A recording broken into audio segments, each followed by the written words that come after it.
Okay, one more minute. Not even.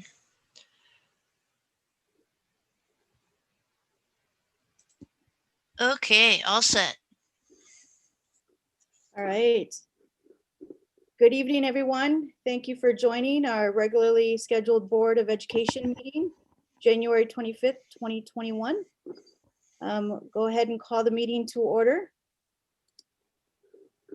We will start with the recitation of our vision statement, where every school will be a thriving school that prepares every student to graduate from high school, college, career, and community ready. We will start off by recognizing two phenomenal students who are with us tonight. The Board of Education will like to recognize Daniel Amilines Robles, a senior at Madison Memorial High School, and Jessica Liu, a senior at West High School, who have been selected as 2020 Match Scholarship recipients through the Questbridge National College Match Program. And would like to read off a resolution honoring them both. Whereas Daniel Amilines Robles, a senior at Madison Memorial High School, and Jessica Liu, a senior at West High School, have been selected as 2020 Match Scholarship recipients through the Questbridge National College Match Program. Whereas the Questbridge National College Match Program is a national program that connects high-achieving high school seniors from economically underprivileged backgrounds with full 4-year scholarships to the nation's top colleges. Whereas Daniel and Jessica have worked tirelessly toward their post-secondary future success by meeting the rigorous GPA, ACT, and SAT selection criteria each of the 42 Questbridge College partners consider in the finalist selection process. Whereas since 2003, the Questbridge National College Match Program has successfully matched over 8,850 students with scholarships, and Daniel and Jessica will become part of the vast Questbridge Scholars network that helps provide future ongoing support and engagement opportunities in campus communities. Now, therefore, be resolved that the Madison Metropolitan School District Board of Education recognizes Daniel Amilines Robles and Jessica Liu's remarkable academic achievements and highly appreciates both students for serving as role model for younger students to follow.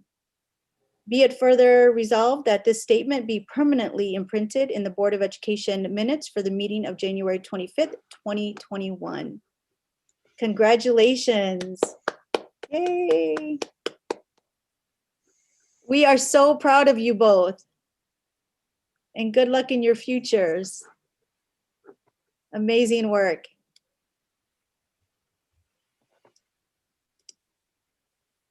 Thank you, Jessica and Daniel. You can say a couple words if you like. Thank you. Thank you for having us. Yeah, thank you. Very appreciative of recognitions. Feels really good to hear something. Thank you. Yeah. Congratulations very much from me. I'm sorry, Board President. No, that's okay, Nikki. Anybody else want to say anything? Yes, Jessica and Daniel, I would just also like to say, I hate that I could not see you in person, as you hate that you cannot be in school, but we want you to know we're very proud of you. I am Dr. Jenkins, no longer the new superintendent, but the superintendent of schools, and we're all very proud of you and your accomplishments. Thank you, Dr. Jenkins. All right. Yeah, congrats on all your accomplishments and congrats on securing the bag with those scholarships. Yeah, no kidding. Congratulations and good luck, and stay in touch and let us know how you're doing too. We wish you all the best. All right. Congratulations, you too. Well done.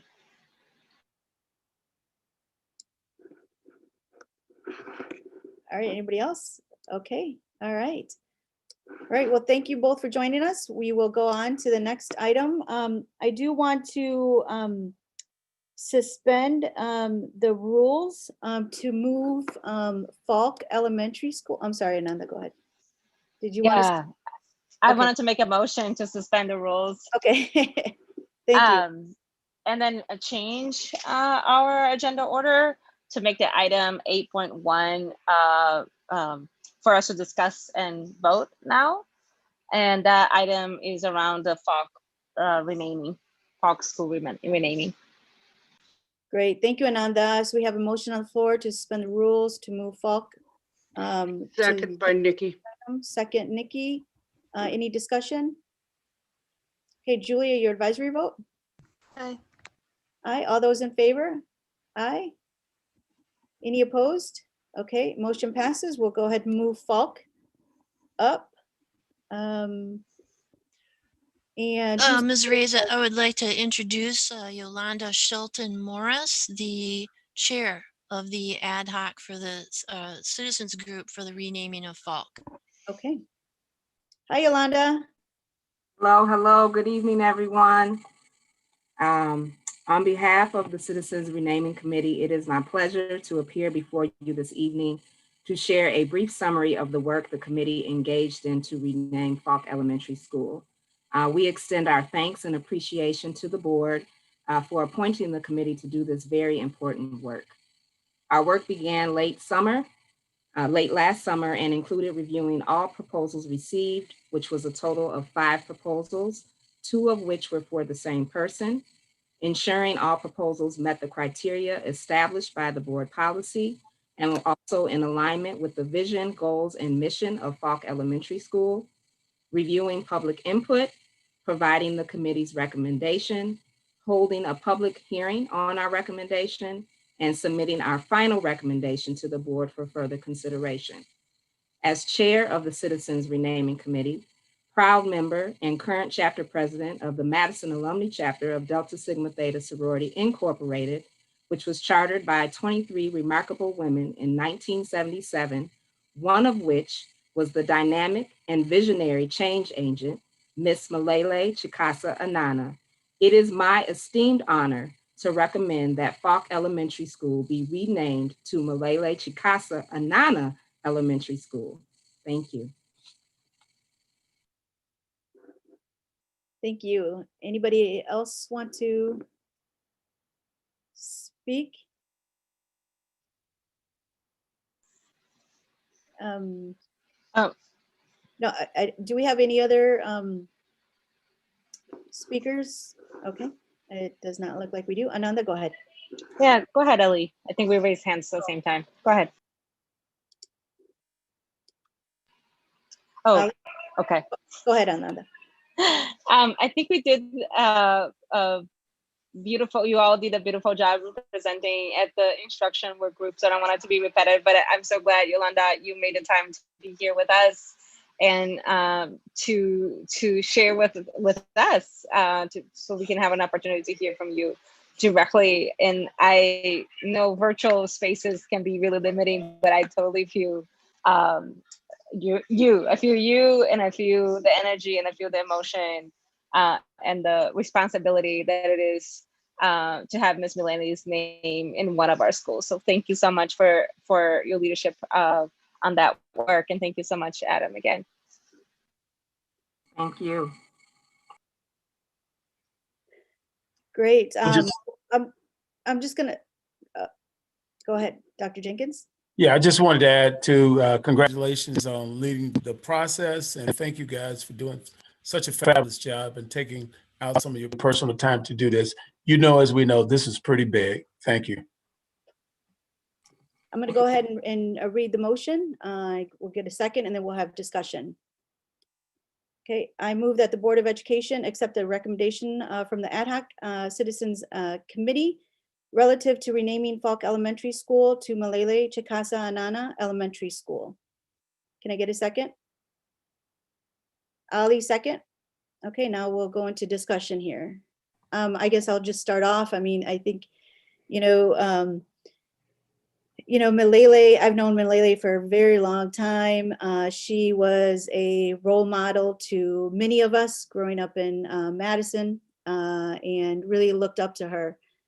I spoke with her a couple of Christmases ago, and she mentioned she was really hard. She was really hard on many of us, held high expectations for all of us. And I remember when she said, Gloria, I am so proud of you for all that you have done. And that just hit me to the core, because I know how hard she was on many of us, and really held high expectations for us, and including me. When I was a police officer on the south side of Madison, when I was in the mayor's office, and out and about in community. And I think what made her proud was my role on the board. And I am just so grateful for this opportunity to be in this position, to be able to rename one of our schools after her name. And her family is just amazing. And so I know that they're so proud tonight to be listening and watching us do this. And it's just one of the best things that I've ever done on the board, and making this decision tonight. So I will definitely capture this moment in thinking and remembering Milele for all that she has done for our community. And so thank you, Yolanda, Adam, and the rest of the committee for your time and commitment to this committee. So proud of what you have done and for this recommendation. Thank you. Ali? Yeah, I said this when we had this conversation initially during an Operation Work Group, but I think we have to recognize that Milele was the first Black woman to serve on the school board. She was the first Black person to serve on the school board. And I think that, you know, the parallel is incredible, because right now, Gloria is the first Latina woman to serve on the school board and is the president of the school board at this time. And when we, you know, when I started my tenure on the board, or my first term on the board, not a single Madison school was named after a Black woman. Not one of our 32 elementary schools was named. And now 2 of our 2 elementary schools are named after Black women, and both after Black women who lived here and contributed significantly throughout their lives to this community, and continue to do so today. Milele died last year in the midst of this pandemic, and I think for a lot of us felt like we weren't able to recognize and celebrate her life. And this, to me, allows for us to remember her contribution to our city, to remember the way in which her leadership mattered and reshaped us. I also deeply appreciate that Milele's chosen name is the name that we are using for this school. And I think at a time when we're talking about the rights of our LGBTQ students and the ability for us to affirm and recognize people as they see themselves, the fact that we're using Milele's chosen name is something that we can celebrate. And I think that this is such a beautiful opportunity to recognize an incredible contribution to our community. So thank you to the Falk renaming committee, Yolanda and Adam. Thank you very much for your participation and championing of this work. Huge shout out to Richard Scott and Vance Ashby for continuing to give to our district and uplift our district and propel us into the future. Thank you, Ali. Any further discussion? Chris, and then Savion. Like others, I want to share my deep gratitude for Yolanda and Adam and everybody who served on this committee. Thank you so much for the work you did to get us to this point. Deeply, deeply appreciated. While I did not have the privilege of knowing Miss Milele, I do know many of the families in the Falk community. And what really moves me about this decision is that renaming the school that will probably be formally known as Falk is a real testament to the potential in the Falk community and the potential of Falk Elementary School to just do amazing things and be transformative in the lives of children. So I'm very excited for this vote for that reason and many more. And I'm just so grateful to all of you for your work. Thank you. Thank you, Chris. Yeah, I'm just humbled to bear witness to this. Was humbled to bear witness to Miss Malele's life and fortunate enough to know her. You want to talk about someone who's down for the cause, for justice. I think she's the exemplar. And so folks in that work, especially Black women, aren't always recognized or acknowledged for their labor. And so the fact that this board is able to recognize her work and labor in the lives of children, it's humbling and means a lot. So thank you, Yolanda, and members of the committee who got this done. Thank you, Savion. Nikki? Although I have not met I never met Miss Malele, I'm struck by her writing about her creation of the magazine that she created, the work she did with Simpson Street Free Press, and the absolute desire she had to have every child learn. Ever since I started working with Simpson Street Free Press and started reading Moja. I always pronounce it wrong, I apologize. I realized the depth of that publication and how important it is, because representation matters. This is our most diverse board, whether it be disability, race, multiple races, multiple disabilities, multiple faiths. It's wonderful, and I appreciate that. But someone had to be first, and she did that, and that needed to be honored and recognized. We had a chance today in this vote to right a wrong, but we found out, unfortunately, had a past that was incredibly painful. Now we're turning a chapter into someone who is truly a role model to all our students, and I'm very appreciative of that fact, that this will now be the Malele Chikasa Elementary, and I thank you. Thank you, Nikki. Christina? Yeah, I just wanted to say a simple thanks again, gratitude for this whole committee, Yolanda and Adam and everyone who served to make this important decision and bring this recommendation to us. I'm just really excited about the legacy of Miss Malele that will continue because of this decision. So just again, thank you to you and the committee. Thank you, Christina. I also just want to, before we vote on this, I received a text message from Malele's daughter, Amani. So I just want to read what she wrote to me. We as her family are honored, and we know she would be thrilled. Thank you to everyone in the community who supported this action from so many individuals, groups, and committees who caused this to happen and hung in there with Miss Malele, just as she hung in there with us as we grow from being in the diamonds in the rough to diamonds through the rough. Public service and education was important to her, as it made a difference in her life, just as community made a difference in her life, just as being seen and valued as a human being makes a difference in all lives. Amani Latimer Burris. Thank you for sending that text, Amani, and they are watching us tonight. All right, let's go ahead and take a vote. Julia, your advisory vote? Aye. Okay, all those in favor? Aye. Aye. Any opposed? Okay, motion passes 7-0. Yay. Very exciting. Thank you again. Thank you, everyone.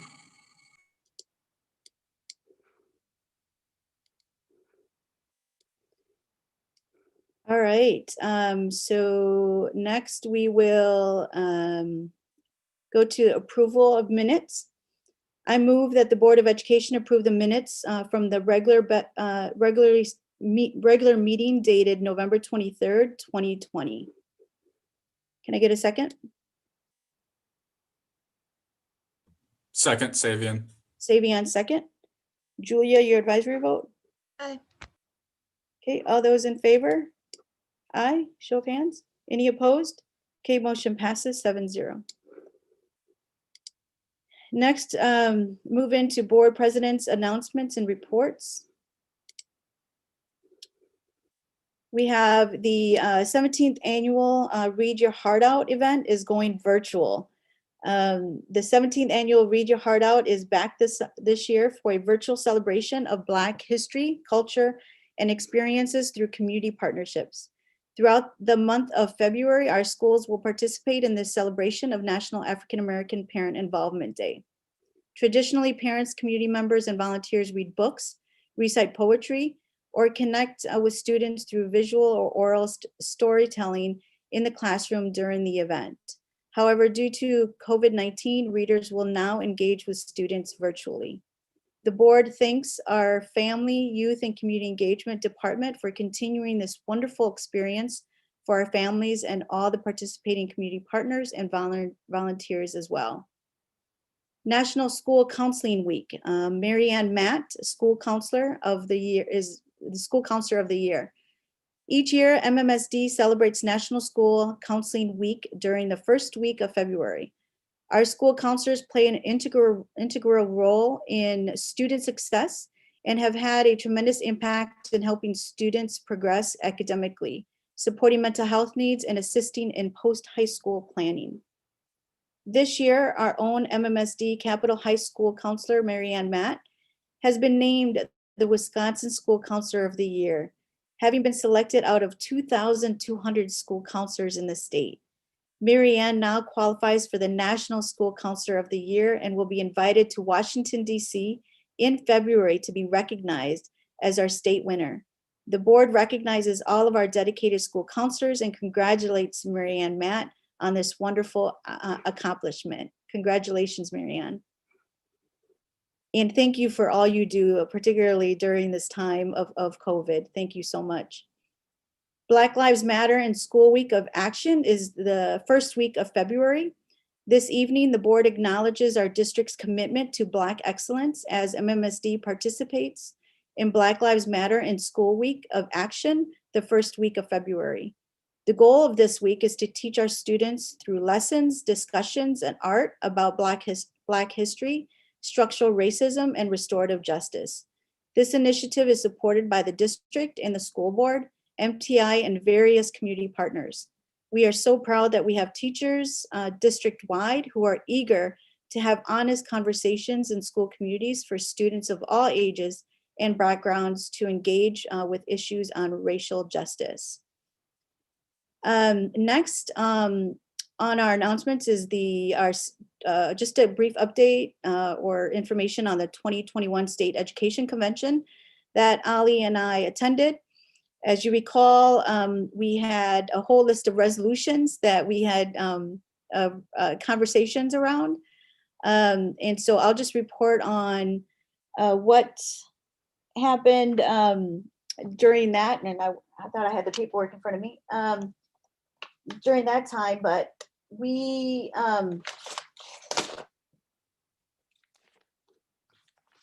so as you recall, you wanted me to do an amendment to the safety and security resolution. And one of the languages, what you wanted me to take out in the amendment was the use of SROs. And so that failed. But they did change the language to, which I thought it was a lot better than what it read initially. And I'll just read that to you here when I find it. So I did make an amendment to take out SROs, but that failed. And the language that they changed it to was, if you recall, the WASB supports comprehensive school safety legislation, including new, permanent, and consistent funding that allows districts to enhance safety and security by supporting one-time and ongoing cost, which may include, but are not limited to.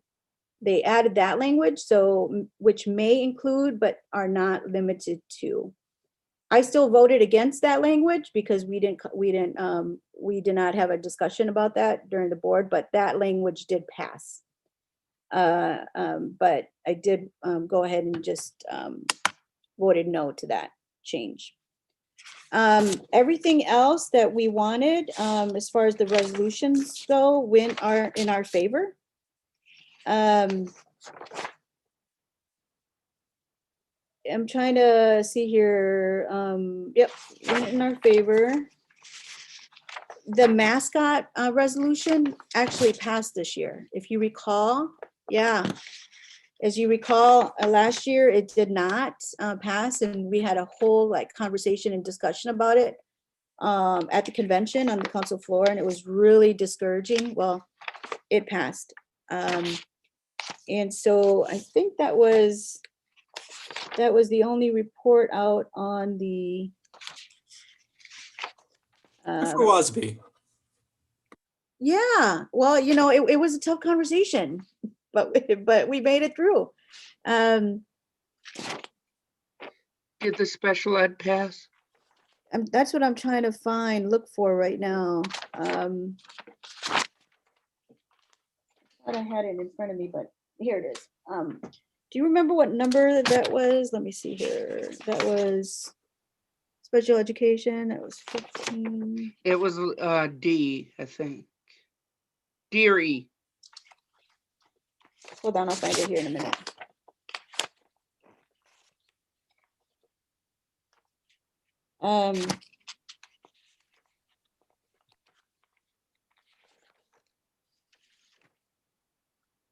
So that was, see, the numbers don't match with what I had. So it did pass. It did. I figured it would. Yep, it did pass, Nikki. And so, but you know, we had some conversations around that, but we lost that one. I figured, but at least her name isn't on it. I can live with that. Yep, exactly.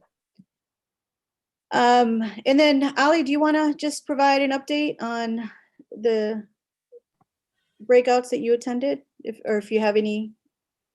Yeah, I attended a pretty decent chunk of sessions. So if folks want to know more about the sessions I attended, the student panel was particularly insightful and really incredible to get to observe and participate in.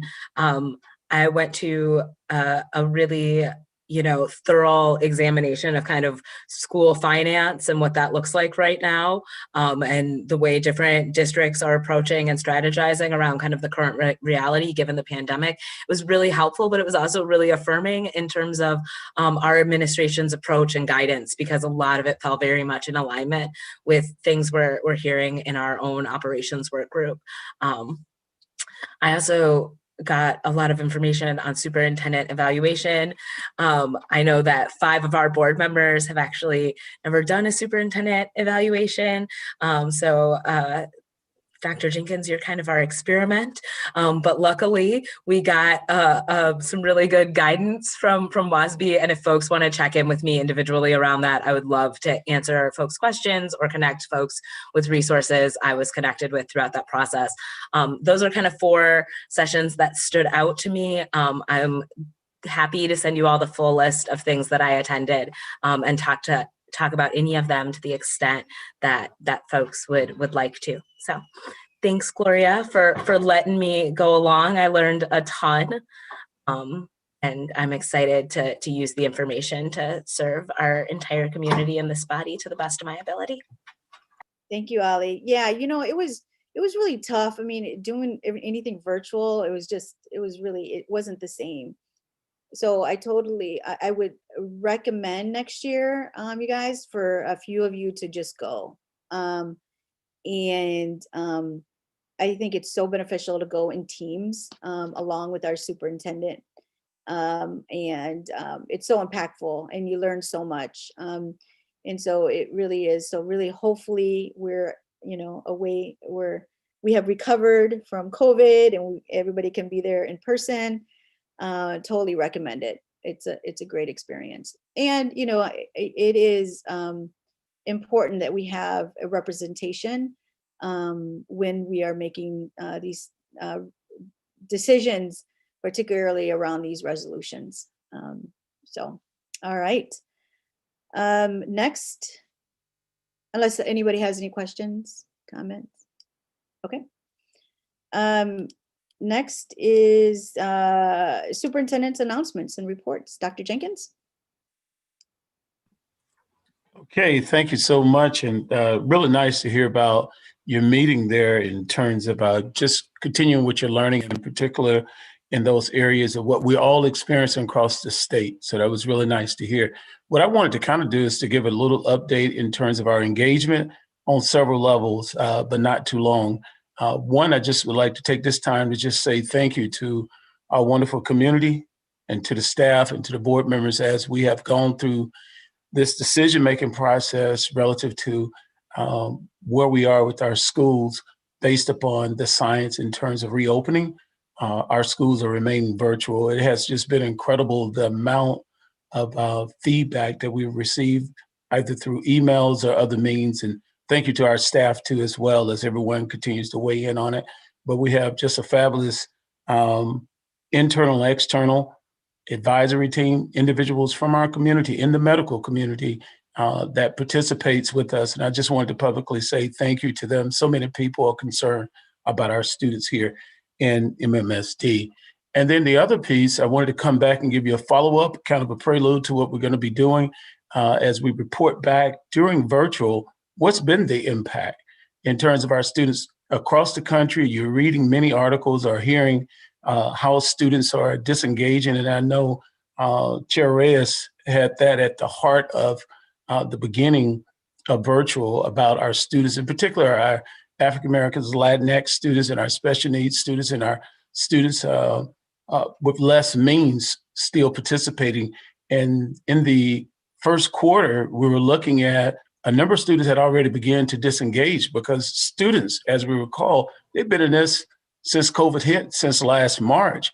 And this time around, we had some students, even from last year, who still were beginning to disengage. So we put together a plan as a team. I mean, working with everybody on our team, as we told you we would, having looked at first quarter data and set a bar for ourselves. We had a number of students who had not had absentees over 20%, and we wanted to try to reduce that.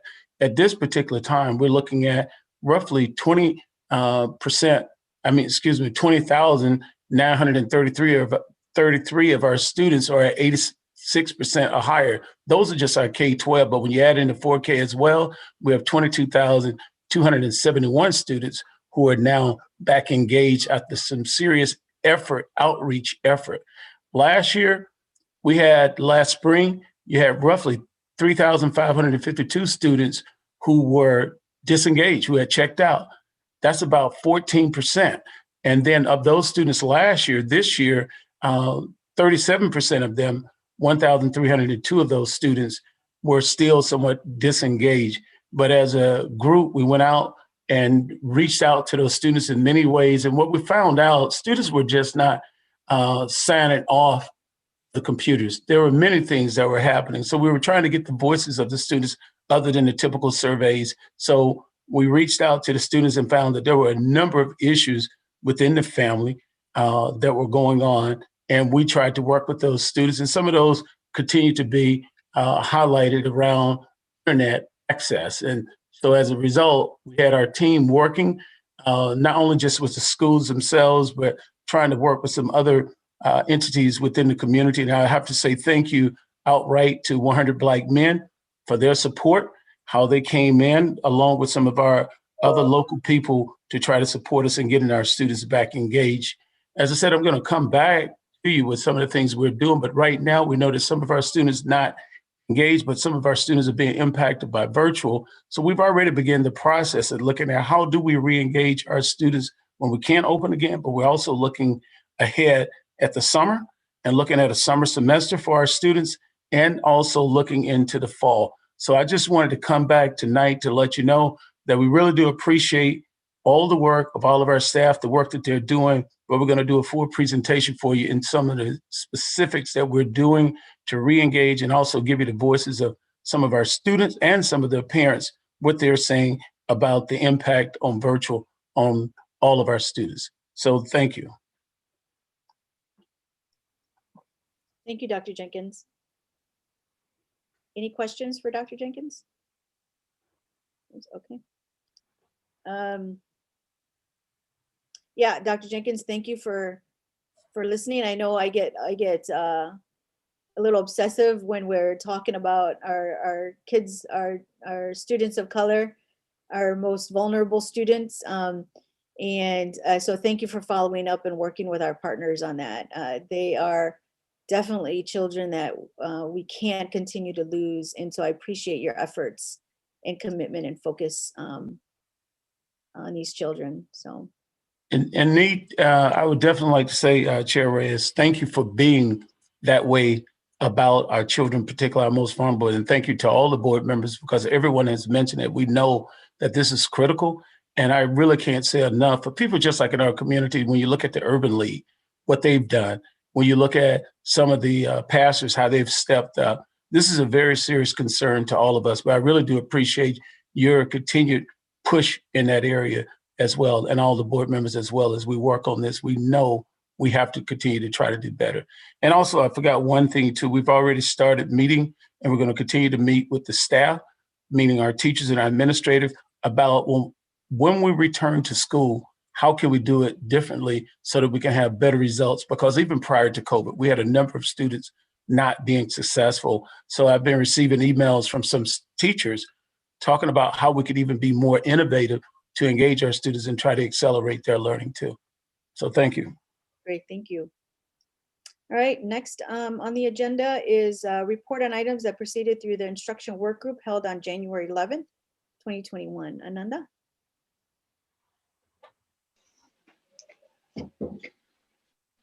Thank you, President Reyes. Ed committee reconvened after it was closed due to COVID impact. And the committee has talked about the shift of the focus on transportation for all children, which was something that the committee was working with staff at MMSD prior to COVID. And we began. I'm sorry, are you doing education? I'm sorry. That's okay. Am I doing? That'll am I come doing? up, but yeah.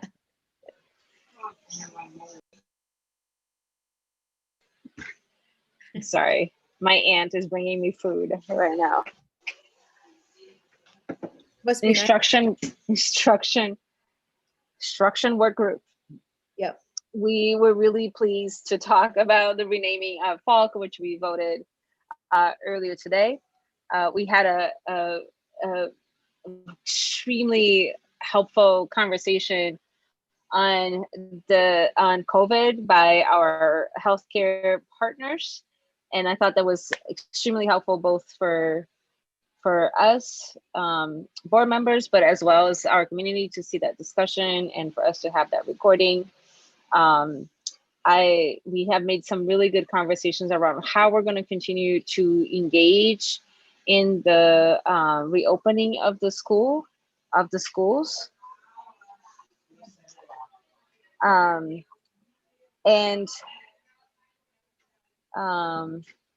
We also discussed policies related to our reopening.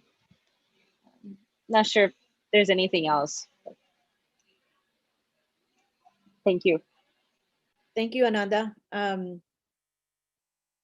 Do we have any possible agenda items for the next work group? Or did you just? Yes.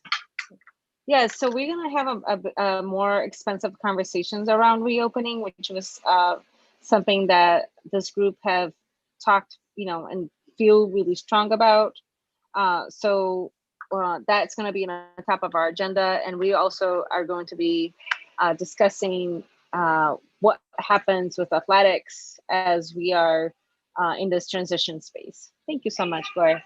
Yeah, thank you, Ananda. Next, let's do report on items that proceeded through operations work group held on January 19th, 2021. Chris Carusi? Thanks, Gloria. We launched the 2021-22 budget process at this meeting, and that included an overview of Title I and discussion of how that might play out in the upcoming budget with more information to follow. Additionally, we talked about a land attachment and detachment agreement with the DeForest Area School District, which we will be voting on tonight. We got an update on conversations around surplus and layoff language in the employee handbook. The vote for that will not be happening tonight, but is forthcoming.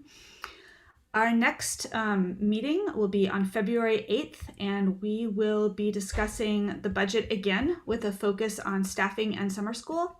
And we will also be getting an update on community input on capital referendum projects. Great, thank you, Chris.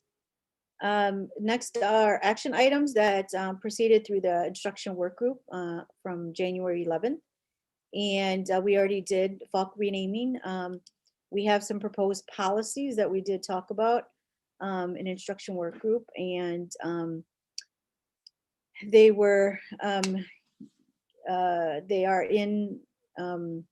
they were sent to us and we reviewed them. And so I will go ahead and read the motion. I move that the Board of Education approve the new policy titled Facility Cleaning in compliance with Emergency Order Number 12 issued by Public Health Madison and Dane County, and as set forth in the document prepared for the regular meeting dated January 25th, 2021.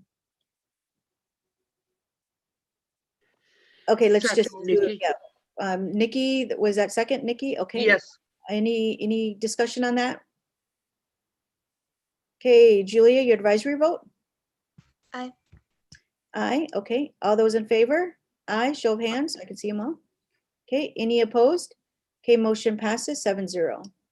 Next is I move that the Board of Education approve the new policy titled Hygiene in compliance with Emergency Order Number 12 issued by Public Health Madison and Dane County, and as set forth in the document prepared for the regular meeting dated January 25th, 2021.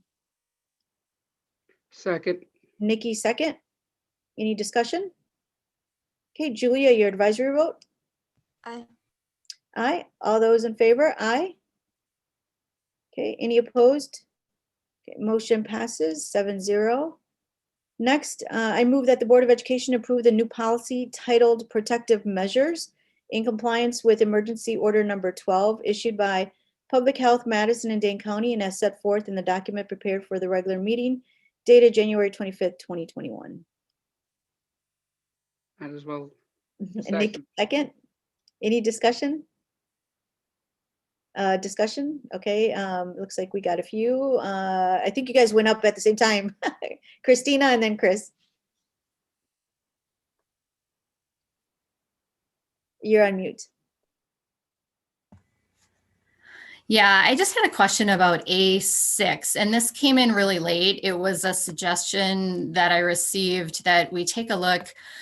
Just to clarify, it talks about the masks. A6 says can be laundered and machine dried without damage or change of shape. Hold on a sec, I'm trying to get the language here.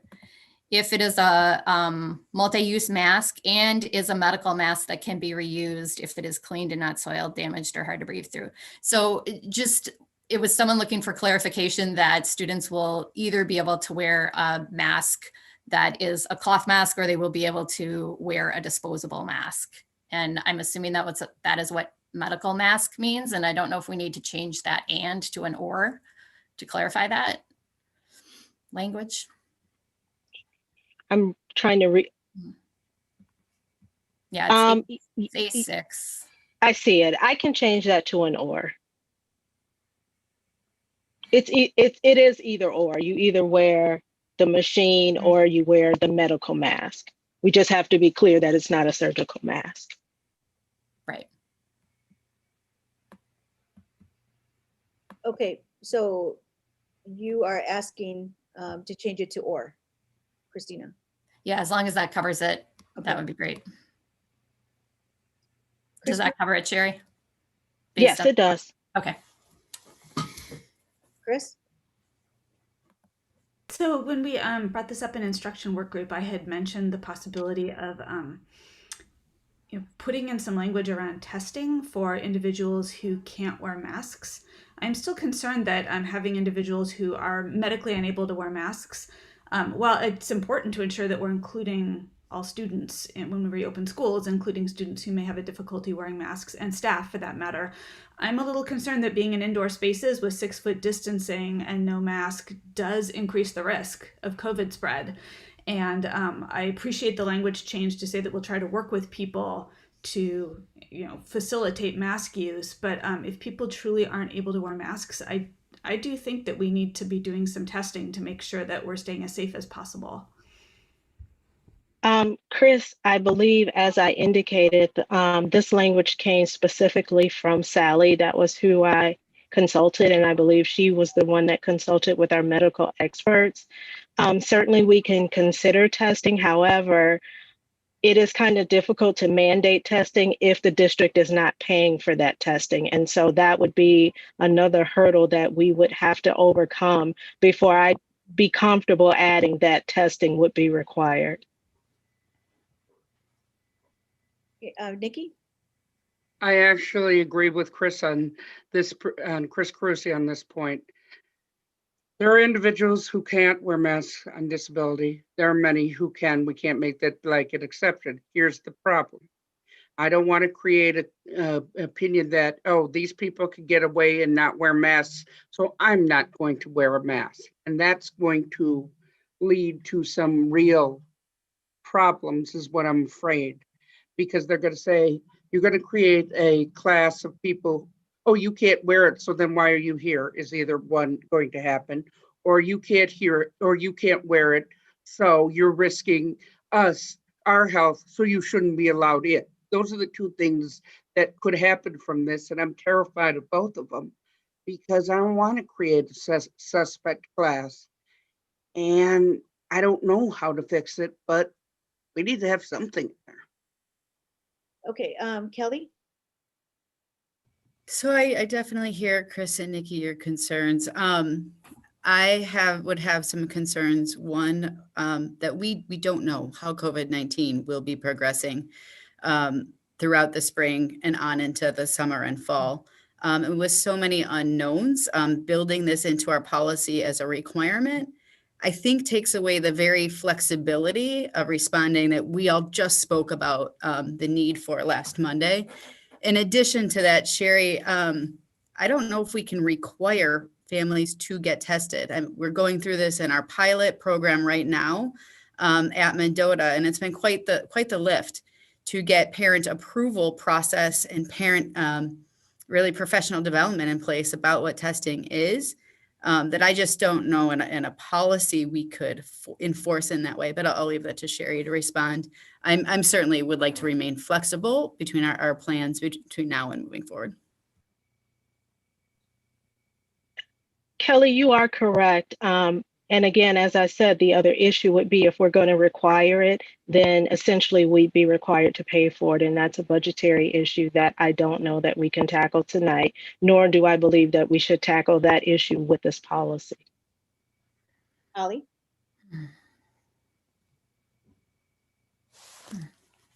Yeah, I want to thank Kelly and Sherry for your guidance around this. And also, I want to elevate the concerns of Chris and Nikki. I do think that we work with an incredibly diverse group of students and students with all kinds of very specific medical needs and things that may make regular testing or wearing a mask really difficult for all kinds of reasons, right? If a student is breathing through a trach, there's going to be a different reality to what breathing actually looks like. And because we're a large different district and we serve students who are in the children's hospital and throughout our community that have all kinds of realities they're negotiating, I think flexibility is really important. And I also think a great deal of compassion for the different ways parents are going to need to navigate this pandemic specific to the needs of their children is something we have to be pretty sensitive to. So although I think testing is a great option, and I think having, really a strong stance on asking all of our faculty and every young person who can safely wear a mask to wear a mask, I would caution against, I guess, having kind of a wear a mask or else approach.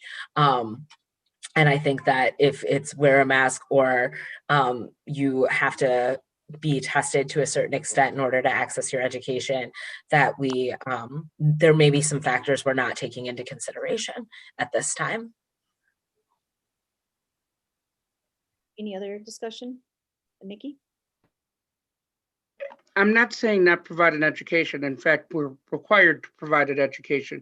I'm saying that we may have to figure out whether it be plexiglass, further screens, or further safety measures for individuals who can't. Because I'm not against providing the education. And I understand, and I'm incredibly sympathetic on those who cannot wear masks, and I get that. At the same point, I still have BAs, SEAs, etc., who are working face to face, who may be on 1B or on one, not even sure they're 1B yet to get the vaccine, and I do worry about their safety too. So honest to God, this is one of the hardest decisions I had to make, to the hate mail I'm going to get from the disability community for even discussing it, but I felt that it needed to be discussed, and Chris put it out there beautifully. I just want to think about it more. I'm going to still vote for it. I just want to be aware that this could be a problem, and I want us to be aware that I don't want to kick anyone out, but I understand the sensitivity. Yeah, I mean, I think Nikki and Chris, I think I think we just have to consider that policies don't always cover everything, right? Every practice, every scenario, every situation, although we do our best, right, to provide guidance through policy, particularly around during this time of so much unknown. I agree, Nikki. I think that in this policy, it's not going to include everything, every scenario, right? And I think taking extra measures to protect other students is important, right? Knowing that we could potentially have students who can't wear a mask for a variety of reasons. Yeah, we're just not going to be able to cover it all in policy. And I think that that's why it's so important to have guidance documents that do cover the practice of the day-to-day situations and scenarios that may happen. Chris? Thanks, Gloria. So I just want to respond to Kelly quickly. I assume there will be a very, very, very small number of students and staff who are unable to wear masks for medical reasons. And I honestly think that MMSD should pay for their testing. I mean, unless it turns out to be an overwhelming number of people, it just feels like the right thing for us to do from an equity perspective, to make sure that if testing people keeps our schools safe and also allows for us to be as inclusive as possible and let everybody come back who wants to come back, then we should pay for it. Again, assuming it's a very small number of people. Sure, Chris. My comment was not that we should not pay for testing. Certainly all of those decisions haven't been made or vetted, but it's not necessarily what I was saying. I was saying my concern is requiring students to get tested is a parental right concern. And I'm deep in the thick of it as it relates to working with Jay and Sally on launching the pilot at Mendota with testing for kids in the childcare. It's incredible tedious, and we need to really teach parents what it's about. Parents make these decisions. And so entering in the space where we force parents to do it is a concern of mine, having seen this up front and in personal over the last couple of weeks. And that was actually my second clarification, which was, Sherry, I think I heard you say that we're actually getting into risky territory by requiring this in policy for what Kelly just said. And I just wanted to clarify that I heard you correctly. Yes, okay. We should not be advocating or requiring that parents must have their students tested. We can request it, but we can't require it. And as I said, I believe at the work group session, the policy is the overall practice, not even practice, the practice of how to implement this will be handled separately from this policy. There's no way I could cover every possible scenario within a policy. So I gave the basics to keep it simple. And Sally, Jay, the medical community, the team of experts that we're working closely with will work with us to decide how to implement the policy. So it sounds like we had some conversation and concerns about this. Do we want to spend some more time on this policy at a future meeting, instruction? Or do we want to vote? Savion, and then I just don't want to spend another, I think, we should have already had these conversations before and questions answered before this, but if we want more time to review it, we'll take more time. Savion, Ananda, and then Chris, did you have something else? My quick comment is just that I would actually feel comfortable moving forward with a vote on this because for us to be able to move forward with reopening schools at some point, I think these policies need to be in place legally. So exactly. Okay. Yeah. Thank you, Gloria. Real quick, I just want to thank everyone for the level of thought and care for this conversation, because it's certainly, there's a lot here in terms of how policy butts up with the culture in terms of, some populations having a justified mistrust of the medical system. So in our upcoming instruction work group, I think it would be interesting to talk about the educational conversations we're having with the community in terms of why testing or vaccination is necessary. Because it is tricky legally in terms of requiring someone get a vaccine or requiring somebody get tested. Thank you, Savion. Ananda? Yeah, thank you so much, Gloria. I just wanted to bring it up, and we may have had different interpretation of what the instruction work group, what came up on instruction work group in regards to what the medical professionals were saying. My understanding was in order for us to make sure that no one gets infected when they're not using masks, is that we're having to test people every day, all the time. And that it didn't seem like that was a good recommendation for us to make. So I'm not sure rehashing this is the best use of our time. I would feel more comfortable and be happy to entertain a conversation about, continue to have a conversation around how do we keep folks safe to the extent possible during COVID. When we're doing the reopening, which it's already slated for us to continue to have this conversation, and I am ready to move forward with this policy. Great, thank you, Ananda. Who's Christina? Yeah, I just wanted to say that when we did talk to the medical advisors about this, they did give us some suggestions that it should be a very, very, very small number of students who cannot wear a mask. And knowing that it's in here and it says, the exemption, you have to work with school personnel to determine if that accommodation is appropriate, it should be a really small number, because what the medical expert recommended is going through the process of helping students learn how to wear a mask if they haven't been able to do that before. And so I would expect that would cover it, but it is, there are parental rights and individual rights, but the community is going to be really important when we open schools and protecting the community of people that are in our schools. So however we have to do that, I think we have to lay out the expectations for mask wearing pretty strongly and follow our own guidance that's an expectation.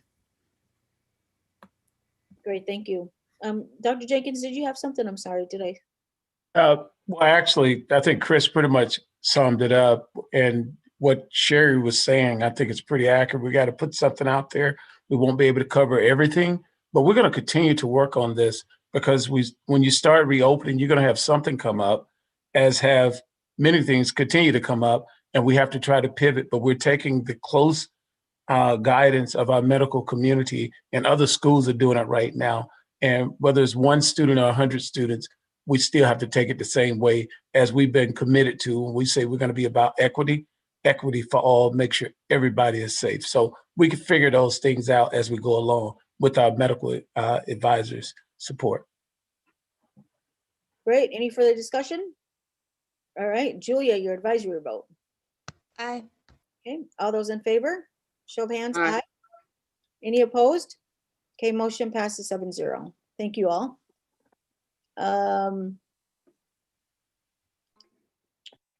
Action items that proceeded through the operations work group held January 19th. Yeah, okay. This is the resolution petition to alter boundaries, deforest attachment, detachment. I move that the Board of Education approve a resolution to detach the 12.75 acre property denoted in the attached materials in a red triangle from MMSD and attach such property to the DeForest Area School District. Simultaneously, it is recommended that the board accepted attachment of the 61.3 acre property from DeForest Area School District as described in the material prepared for the January 25th, 2021 regular BOE meeting. I further move upon the attachment of the 61.3 acres detached from the DeForest Area School District and attached to the MMSD, the neighborhood students in the area will be assigned to Gompers Elementary School as part of the Gompers attendance area boundaries, as described in the material prepared for the January 25th, 2021 regular Board of Education meeting. Nikki, second? Second. Okay. Discussion. Nikki? I'm very for this proposal. It's very rare, as they said in the instruction work group, was it operations is one of them, that it's rare to get a win-win situation. In this case, we could add up to 1,800 students. But that wasn't what did it for me. For me, it's I don't believe anyone could have a 45-minute bus ride anywhere if we could avoid it. But always it seems that those who are on either the far north side or the far south side, and those who have economic issues are the ones who are always getting the longest bus rides. And it affects learning. God knows I had enough trouble sitting still to begin with. I can't imagine having to sit 45 minutes on a bus before I could even start.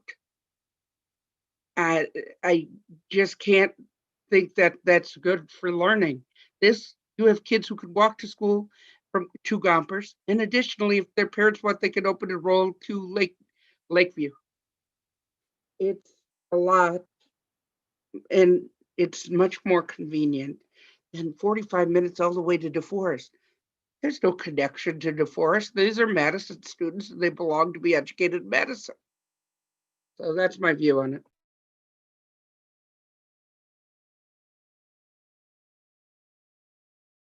Thank you, Nikki. I was on mute. I thank you to Kelly, our staff who worked on this in partnership with City and our alder from the North District, Kimball. I believe that this is exactly what we have been asking our school district to consider and work on.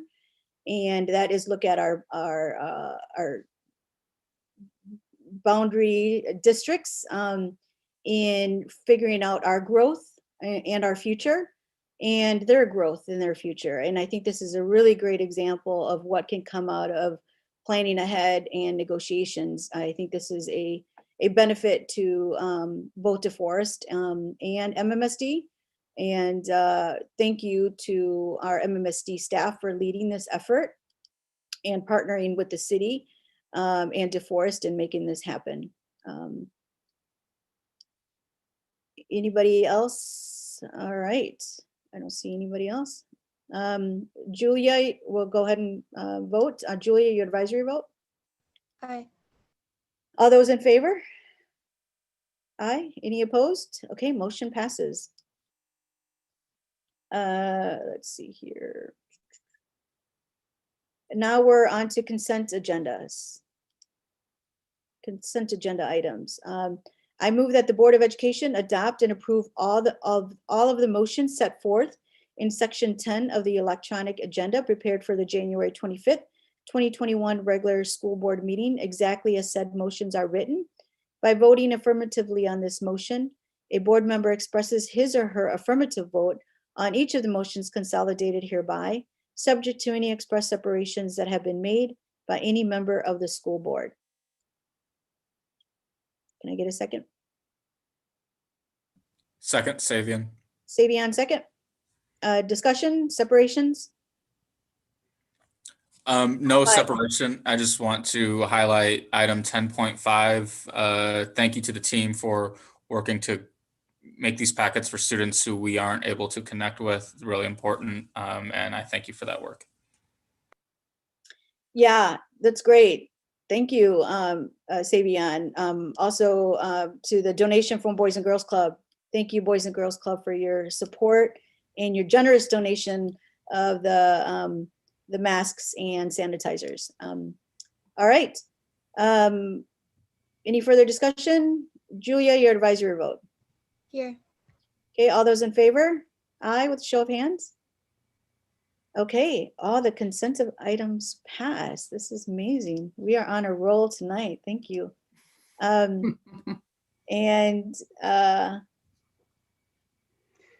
If you jinx us, Gloria, I swear to God. Let's see here. We are next on, okay, we are other reports to the board. City Madison Education Committee. Ananda? On a different time zone, you all. The city of Madison, we discussed reviewing our, charge. There's a lot of energy in the group last year to make sure that there's transportation for all young people in the Madison school district, and of course, because of COVID, there's energy around the group to really tackle the impact of COVID on our community and our families.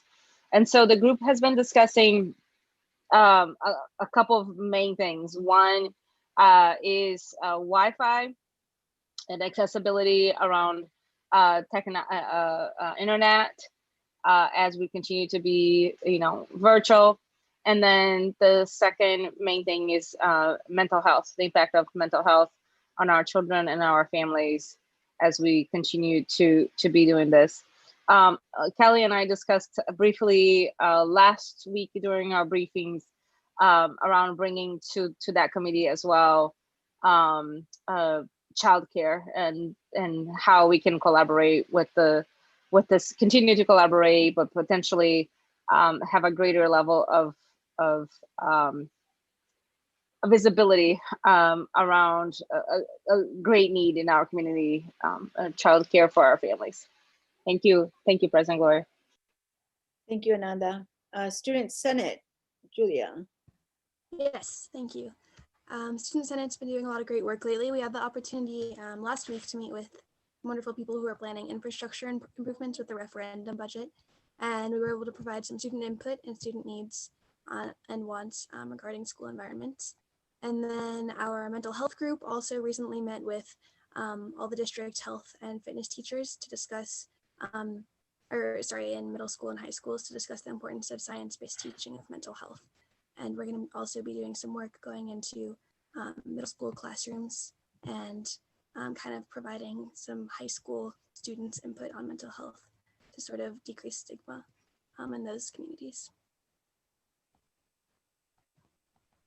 Great, thank you, Julia. Next, MSER. Yes, we met December 14th and we made some tweaks to our bylaws. We also discussed the Warner Park Committee report and how the Warner Park shelter will be open and who it will be open to, and some of the rules regarding that, because we don't want to increase COVID exposure, but we also don't want to completely take away the area from the community either. Great, thank you, Nikki. Next is the we already did. Wait a minute. I'm sorry. Yep, okay, the Falk renaming, we already did that. Safety and Security Ad Hoc Committee, do you want to? Gloria, this is Melissa. Carletra may have had a few words to say on the Falk item. Okay. Is Carletra on? There she is, okay. Yes, thank you. I am here. As far as the Falk item, I just wanted to thank the committee for their work. I'm sorry, my internet was going in and out. Can you repeat, Melissa? Carletra, can you hear us? You froze up. Yes, now I can. Go ahead. What specifically? The Falk renaming? I apologize. My internet is going in and out. Go ahead. It's the Falk renaming. You were right. Just going to give a few words to close it out. Yes, and so just wanted to thank the committee, specifically Yolanda, for her leadership. She did a phenomenal job with leading that committee through the process. It was truly an honor to be a part of that process as well. The committee did a phenomenal job as well. It means a lot to the Falk community because they have been working on this renaming, and it's been quite the journey for them. And I cannot think of a better person, a more well-deserving person than Malele Chikasa Nana to receive that honor and for the school to be named after her. So it was a pleasure to serve on that committee. I have ties to Malele as well. Gloria, I totally agree with what you said with how she pushed us in the community to be the best, to do the best, and to always make sure that we're doing our best for our students. And so it's just a great honor. Again, to have served on that committee, and I'm extremely excited for this name change and what this means for the Falk community. So thank you. Thank you, Carletra, for serving and for your leadership on this. And then, so now is the update on safety and security. Savion, did you want to add anything? Thanks for the discussion earlier. We've got some time between now and February 15th, so please don't be shy and provide feedback and answer your ask your questions. Otherwise, thank you for your time. Thank you, Savion. Other business is next.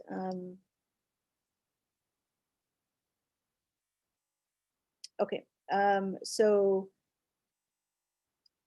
next is the resolution to petition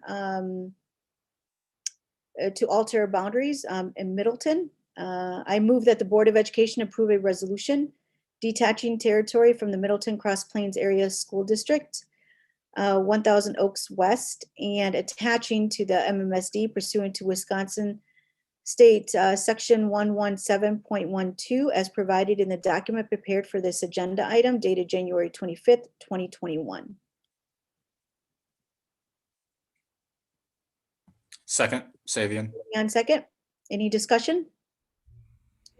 Chris Crucy? I'd have a question. So this is an attachment to MMSD. Will we be looking at a future detachment to Middleton? So Chris, most of these detachments with regard to Middleton were executed in the 1990s.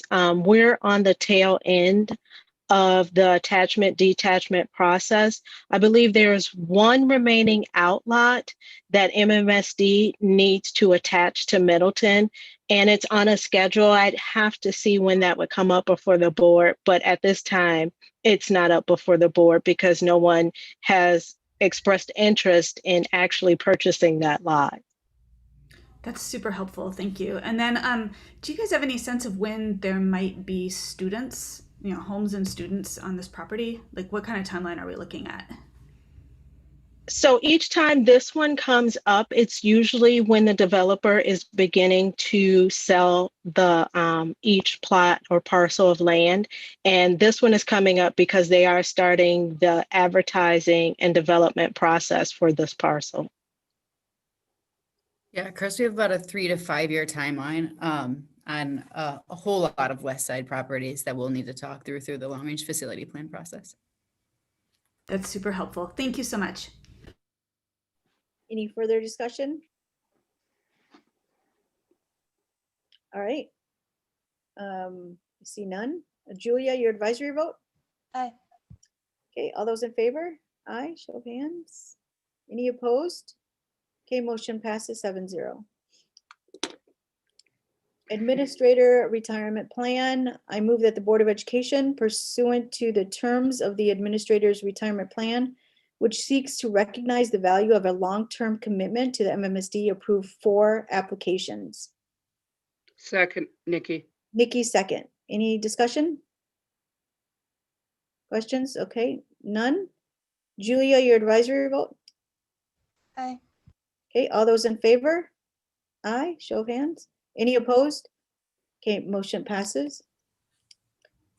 Open enrollment allocations. I move that in regard to open enrollment applications for the 2021-2022 school year, the Board of Education declares that no space is available in the LEAP, NEON, school-based alternatives, primary steps, next steps, SAIL East, SAIL West, Campus Connect, GVIP, Meadowood, and Early College STEM Academy programs, and open enrollment applicants will not be accepted into those programs. All other special education and special and regular education programs, services, and grade levels will have to have no space limitations. Can I get a second? Second, Nikki, and then I have a comment. Okay, Nikki, second, and discussion. Nikki? I vote against this every year because I believe LEAP, NEON, and other programs should also be open enrollment. I understand the reasoning. It's something with me and disability. I don't believe it. I believe the services should be for anyone who transfers into the district, because I consider them, once they're in our district, to be our students. At the same point, I've had this argument for 4 years. I respect everyone's opinion on that. I understand the reasoning. It's sound reasoning, but I just am explaining why I vote no every year on this subject. Great, thank you, Nikki. Any other discussions, questions? All right, Julia, your advisory vote. Aye. Okay, all those in favor? Aye, show of hands. Okay, any opposed? Okay, motion passes 6-1.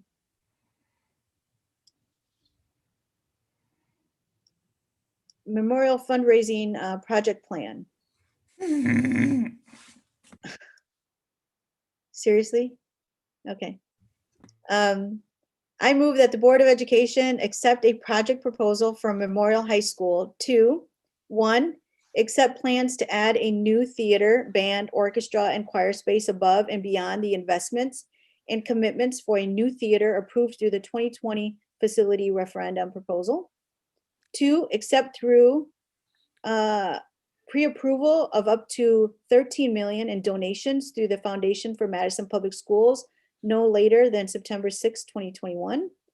And 3, commit to set aside a minimum of $5 million from the future closure of tax incremental district proceeds for current referenda projects at La Follette, Capitol High, and or the new elementary school to ensure alignment with the board's donation policy number 6177.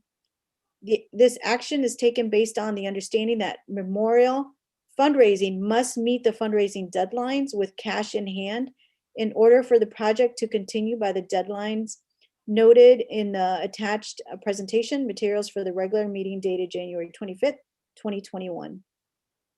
And can I get a second, and we'll have a presentation. Second. Okay, Christina Gomez-Schmidt, second. Okay, discussion, and it looks like we have a presentation. Kelly? Hi, Gloria. There is a presentation and a memo for the board tonight. Our team will not be presenting the presentation itself. It's a support item for the overall proposal set forth by the Memorial fundraising team, who has joined us here tonight to answer any questions that you might have. In addition to that, we have our principal at Memorial here with us today. The materials in front of you analyze the proposal of the Memorial Fundraising Committee through the lens of our board policies, particularly Board Policy 6177, which is the board's gifts, grants, bequest, contributions, and donations policy. And when reviewing that policy, in light of this proposal, we believe there are two areas worth kind of addressing with the board for further consideration. The first item being that the policy suggests that any fundraising plan should not trigger inequities between school systems. And in light of the large, exciting proposal in front of you from Memorial, which is a new theater, a new choir, band space above and beyond the renovation work that is embedded within our facility approach approved in the November 2020 election to the tune of just over $12 million. We would respond to that particular part in our policy by recommending what you just read as a part of the motion, which is to set aside future TID closing money. We will have TID 25 close in the near future, in the next year or so, and anticipate excess savings in addition to previous estimates in the tune of $5 million when that TID closes.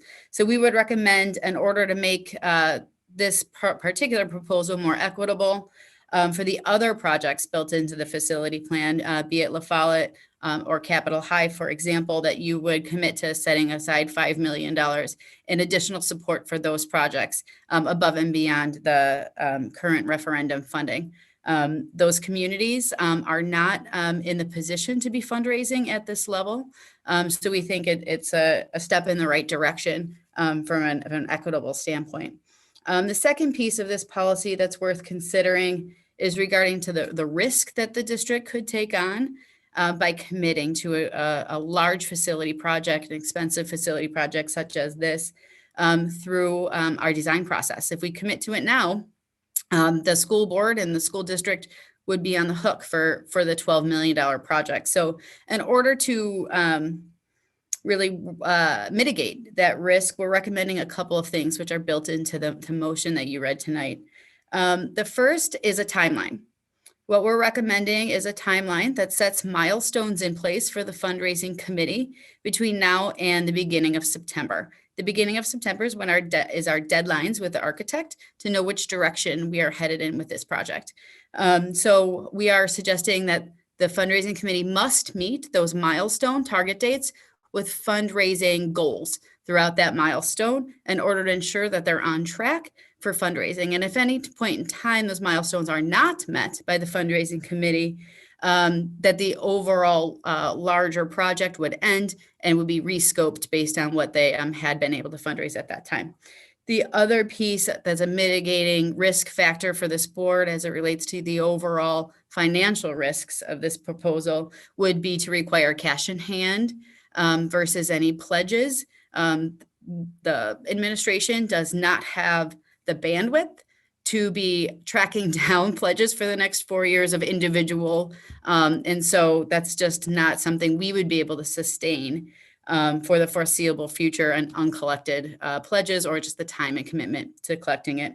So at this point, we would recommend cash in hand as an evaluation of each of the milestones of what has been received. So that last piece about pledges is a little bit different. That was in the proposal itself from the Memorial team. So I just kind of wanted to highlight that. But certainly this is an extremely exciting project in line with our overall goals of the district around access to arts and music, in line with many of the goals set forward over the board through our Kennedy Center grants and others, to create more community space for the arts. So we're certainly excited about the project and just wanted to set forward a couple of those items as it relates to the board's policy itself. So with that, I will hand it over to Matt Hendricks, our principal at Memorial, who will kind of speak on behalf of the Memorial fundraising team. Good afternoon, everyone. As she said, Matt Hendrickson, principal of Memorial High School. And I want to thank the board for allowing me to speak on behalf of the Fine Arts renovation proposal. Knowing this has truly been kind of a grassroots effort.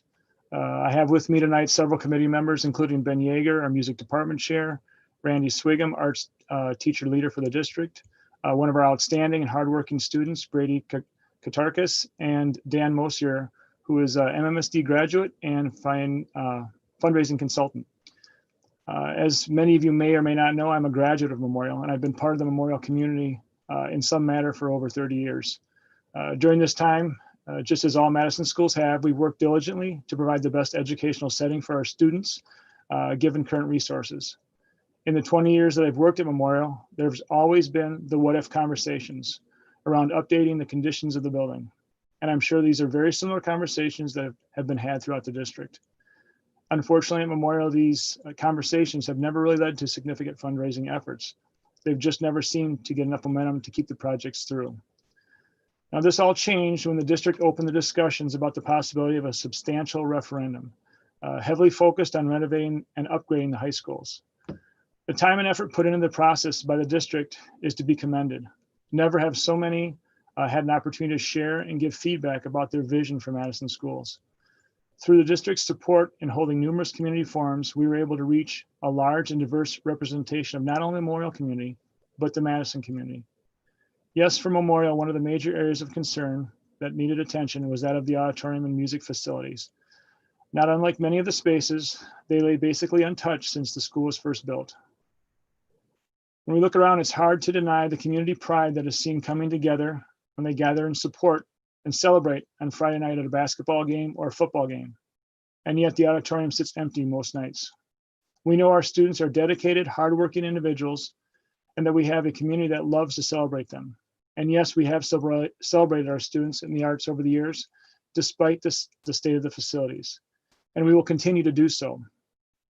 All of our high schools are extraordinarily busy places, not just during the school day, but through the afternoon and evenings as well.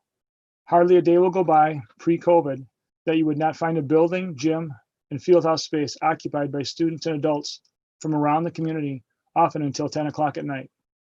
This is not the case for our music spaces. Small and outdated, these spaces sit idle much of the time. These are spaces that do not need to be underutilized. They can be utilized much like our gyms, fieldhouse, and stadiums by the school, the district, and outside community groups. The research is clear on the positive value of arts education and the impact on student outcomes. We're also committed as a district and as a school into providing and building spaces that students can see themselves in and feel a sense of belonging. This proposal stays true to this mission. Updating Memorial's performance arts program gives us an opportunity to not only rethink education and the space we provide for students to perform, create, and explore career opportunities, it also provides us the opportunity to rethink, reconnect, and engage our larger community. The initial planning for this prospective renovation recognized the need for substantial construction in this area. Out of the initial planning and based on the feedback, 3 funding levels and corresponding plans were developed. All 3 created a vision that included a complete remodel and expansion for classroom and practice spaces, as well as the construction of a new auditorium. Knowing that the initial vision needed to be scaled down to accommodate budgetary constraints to stay within the $317 million referendum, the adopted plan to date works to address many of the concerns with regard to space and includes a complete facelift of the current auditorium. However, we know that the opportunity to build a performing arts space within the initial vision may not come around for another 50 years, and that now is the time while we have the momentum and the ability to fundraise for such a project of this scale. Not only did the current students and families and community members get excited about the possibilities of a performing center during the referendum community sessions, but we also began hearing from our former students, graduates who sat in the very same classrooms and spaces over the course of Memorial's 50-year period. With many alumni around the globe, they would not have been able or had the opportunity to cast their vote for the referendum. Many of these graduates have gone on to find careers in arts and music, musicians, set designers, sound engineers, vocalists, dancers, just to name a few. So now we ask the question to our alumni, what is it you wish you would have known or had the opportunity to do while you're in high school? What about a 21st century stage with storage and space large enough to accommodate multiple events throughout the week? Space for a set design or construction, or an actual recording studio where students could learn and explore. This proposal looks to take the current plan of renovation and bring it back to its original vision that's even stronger with education and community focus, without placing a financial burden on the same community that has already given by voting yes. This isn't an aggressive endeavor, and had you asked me 5 years ago, I'm not sure I would have agreed. However, the district's $300 million referendum has reached further than the Madison community to our alumni around the globe. And I believe we have an opportunity to truly reimagine the space and the impact we can have on the MMSD community, and maybe teach MMSD something about utilizing the strength of our alumni base. Because just like our gyms, the goal of this space is to be available to all. The endowment would work to support outreach and ensure access to traditionally marginalized communities. The recording studio and theater space would allow for future sound engineers and producers to experience real-world 21st century environments, labs where students can explore careers. This proposal supports the district's vision that every student graduates college, career, and community ready, and it is our hope that the board votes yes to move forward. Before I close, I would like to acknowledge the potential to see this project creating inequities within the district. However, I also want to highlight the case for the whole district perspective. We know that many of our students across the district do not have the means for private lessons or for travel to surrounding communities to take part in opportunities. MMSD students as a district should have these opportunities regardless of means. This project looks to draw from an alumni base, which other schools may not yet have had the means or momentum. And it is my understanding that part of this decision tonight is for the district to set aside funds for schools not yet in a position to fundraise at this level. This is truly an equity strategy, and I commend you for such action. Now, in closing, we understand this is an aggressive timeline of milestones and goals to meet in order for this vision to come to life, but we're ready to go to work. And at this point, I'd like to take any questions you might have. And I, again, have some community members here with me.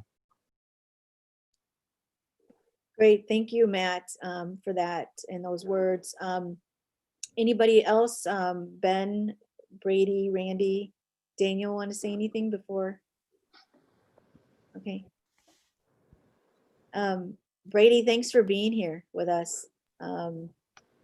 As a student, it's really critical to hear the voices of our students, and we always like it when they come to speak with us. Did you want to say anything or before we? Thank you for acknowledging me. Yeah, I'm really passionate about this, and I think a lot of great things can come from this, especially when you're looking at kids who look like me, who don't really have an opportunity to do things like this. And I feel like a lot of them have the ability to thrive in a community that's built like this. And I feel like with the fundraiser and all that, I think we could really make a huge step in history and a huge step in solving equity and memorial. And I think I'm just really excited. So that's why I'm here. Thank you, Brady. Are you an artist? I am, yeah. What kind of artist? Do you play an instrument or are you? I play a surplus of instruments. Okay. And I'm in a band, and I do band with Ben, and he's just one of the favorite teachers I've ever had. That's great. Thank you. And what grade are you in?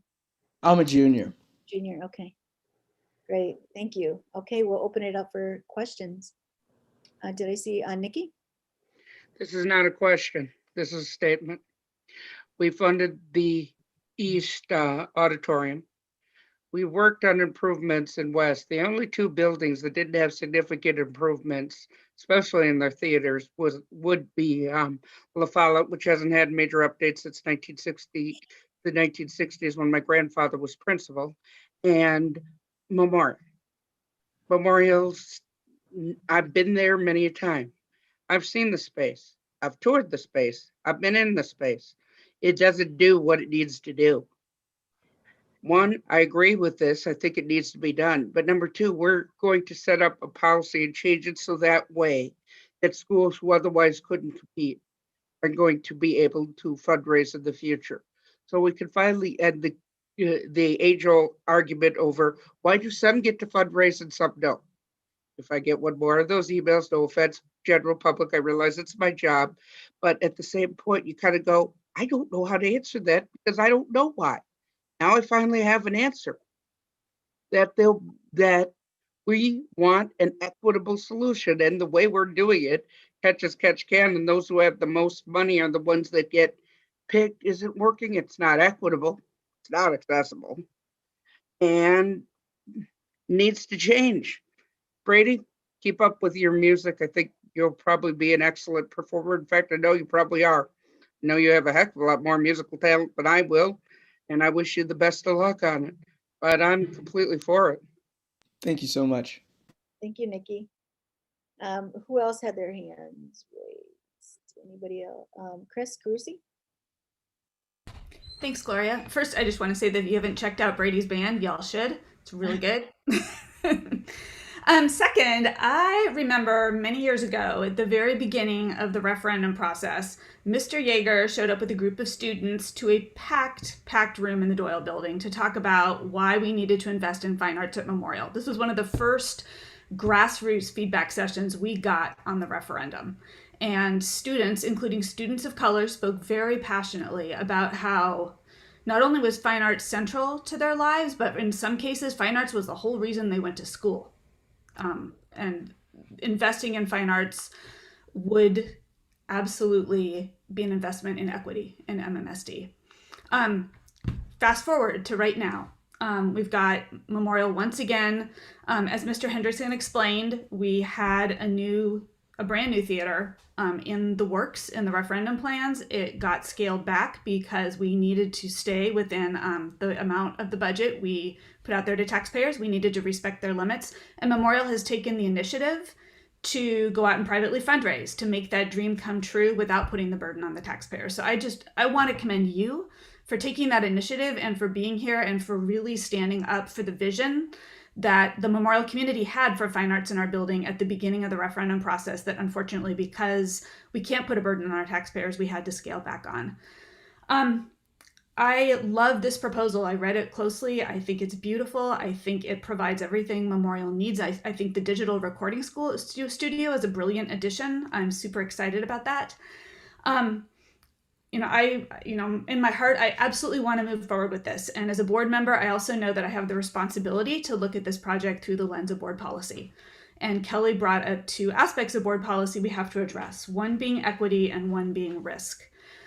Brady, I think your words, as well as, in addition to Mr. Hendrickson's words and Kelly's effort to find TID funding to ensure that we can make investments in schools that don't have the same fundraising capacity as Memorial, helps us address some of the equity concerns that I had about this project.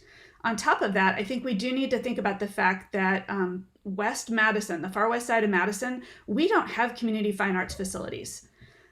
For kids on the southwest side of Madison, for kids in the Tree Lane neighborhood, there's no performance space where they can do affordable performance at the community level, and Memorial would be providing that. It would be just like our planetarium and our sports facilities. I think it would be booked and used by the community all the time. And that to me is really exciting because we don't have that on the far west side. And I know La Follette is in the same boat. And I think we need to take seriously the fact that that community also needs community art space. We want to be equitable across the district. When it comes to risk, Kelly raised a couple of really important points. This is a big spend. It is changing the footprint of the design, and which means we're committing early in the architectural process to make the investment, and we have to rely on donors to actually be able to pay the bills. Kelly has told us that MMSD really wouldn't be able to take on the risk of covering this if a donor doesn't come through. And likewise, the Foundation for Madison's Public Schools absolutely can't take on the risk of covering this if a donor doesn't come through. So as a result, we have language tonight that has some words in it that give me pause. And that is that we need to follow the timeline, and there has to be cash in hand before this project can move forward. And I'm a little bit concerned that the cash in hand piece could be asking you guys to do a whole lot of work and then set you up for failure at the end if you actually can't get cash in hand on the due date. So I'm wondering if a possible solution to this that might help us stay within board policy, but also help you realize your dream and not set up this group for failure, would be to do some kind of a fundraising feasibility study in the next month or two to get a better sense of, do we have the donors and when would they be able to deliver? I would be happy to offer up a friendly amendment to put that language in the motion that Gloria read, just so that I think a fundraising feasibility plan and Daniel, you could probably speak to this more because you're a professional and I'm not. But I think doing some planning and making our, and bringing that plan back to the board. And I would also say that the board should also then, like, once this plan is in place, like possibly revisit the donor timeline based on what we learn. At least give us the flexibility to do that. Might help to set everyone up for success without putting MMSD at risk and without putting the foundation for Madison's public schools at risk should a potential donor make a pledge and then default. Okay, thank you, Chris. Kelly, I saw you put your camera on. Did you want to respond to that? Yeah, I just want to make sure, I think on the timeline piece, September is not negotiable. We have a contract with our architects and our construction team, which sets forth goals by which we will meet, or all of the project will be delayed because we're very dependent on summer construction. So it's a very tight timeline as it is. But we have contracts in place that would be September 1st. So that particular item would not be flexible. The percentage of allocation between now and September would be the piece that would potentially be flexible if the board wanted to adjust it in the future. But we did build that very intentionally to both give the team enough time to build while also validating along the way that they were on track. Thank you, Kelly. Christina, you had your hand up.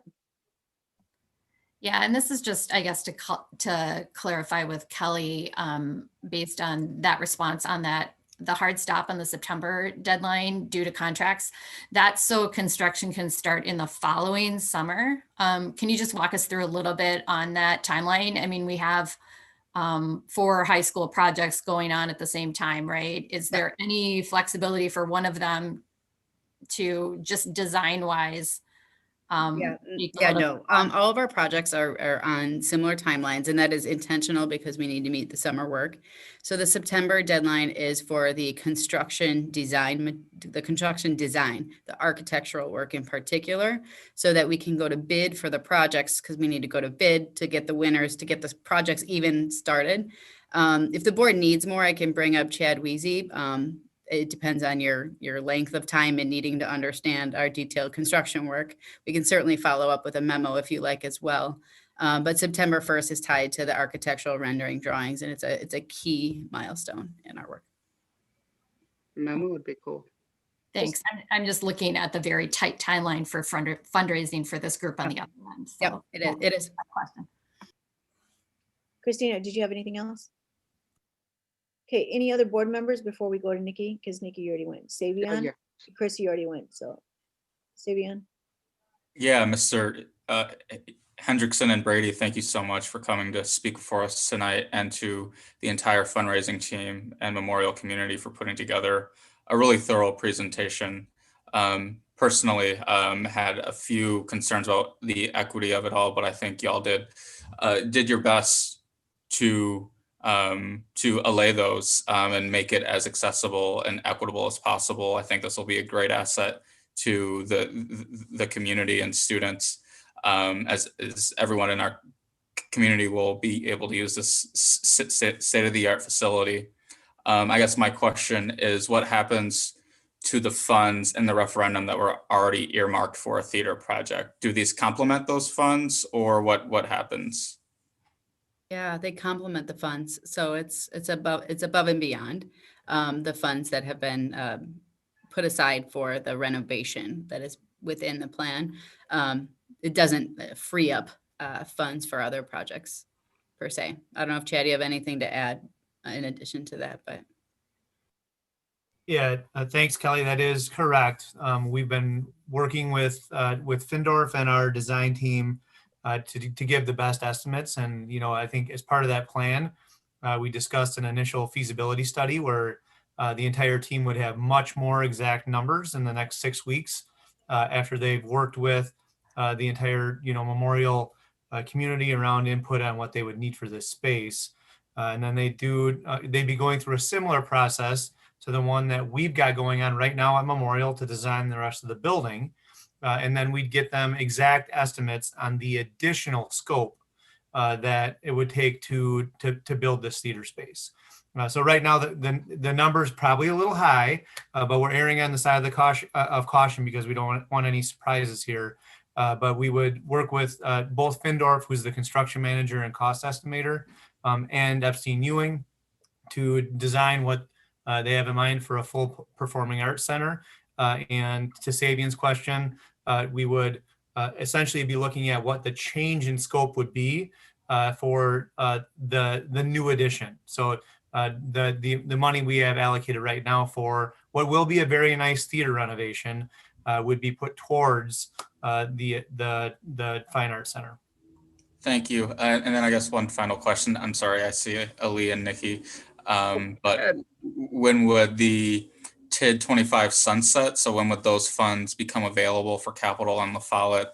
And then just a parting shot for the entire community, but beyond MMSD for sure, is just to think critically about the pockets of opportunity or lack of opportunity across the city, pockets of segregation along class and race that we see in our city, and to think deeply about those things. Yeah, so in response to the TID question, we expect TID 25 to close itself this year, and then the distribution of funds will follow. Not likely to come in this particular 2021 year, but a distribution potentially in 21, 22, at least a first distribution, and then potentially a second distribution in 22, 23. But certainly in time for the construction bills that would be associated, which is relative or in relation to the risk of the pledging. All of our bills come due really as soon as we start that design work and the construction builds out. So your pledge collection process and your cash out the door to pay the bill must match, or this board will not balance their budget.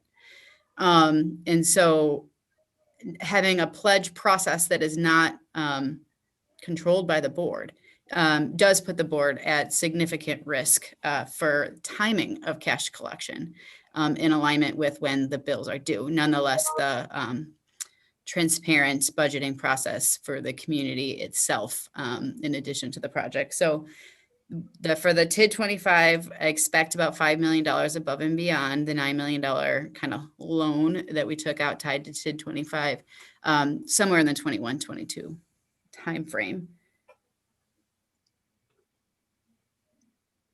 Okay, Ali?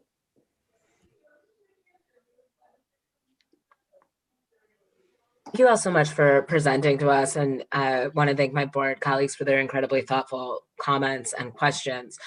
I do think it's a really aggressive timeline, although I have to say I deeply appreciate the commitment to the arts and the emphasis on the arts. I've talked about this a lot, but I think if we want to talk about critical thinking, we have to talk about creative thinking. We have to talk about the ability to produce original thought, and we have to acknowledge that certain populations have been underserved in terms of the arts within our community and in terms of accessing opportunity. As an entire district, we have struggled to provide opportunities for advanced learners in the areas of performing arts. It's something we've been trying to reconcile for a very long time, and I think you all are talking about an expansive relationship to the arts that would allow for us to meet unmet needs of our students. So I'm incredibly excited by that. I'm also excited to see this kind of rethinking of what arts education looks like in terms of recording and an expansive relationship with who gets to engage in music and how we're using technology to engage in music. So those are parts of the proposal that I find very riveting and exciting and really, I think, inspire hope. I also want to deeply appreciate you all speaking to galvanizing the community at a time where we've seen unprecedented support for public education in the midst of a pandemic. I think that part of what makes this such an incredibly ambitious goal is that you're talking about doing this at a time where, you know, the most Americans are out of work since the Great Depression. I want to speak to kind of your experience in that kind of capital campaign, in raising that amount of money in this kind of time period, and what skills and strategies you all plan to apply to accomplishing this incredibly inspiring and important goal.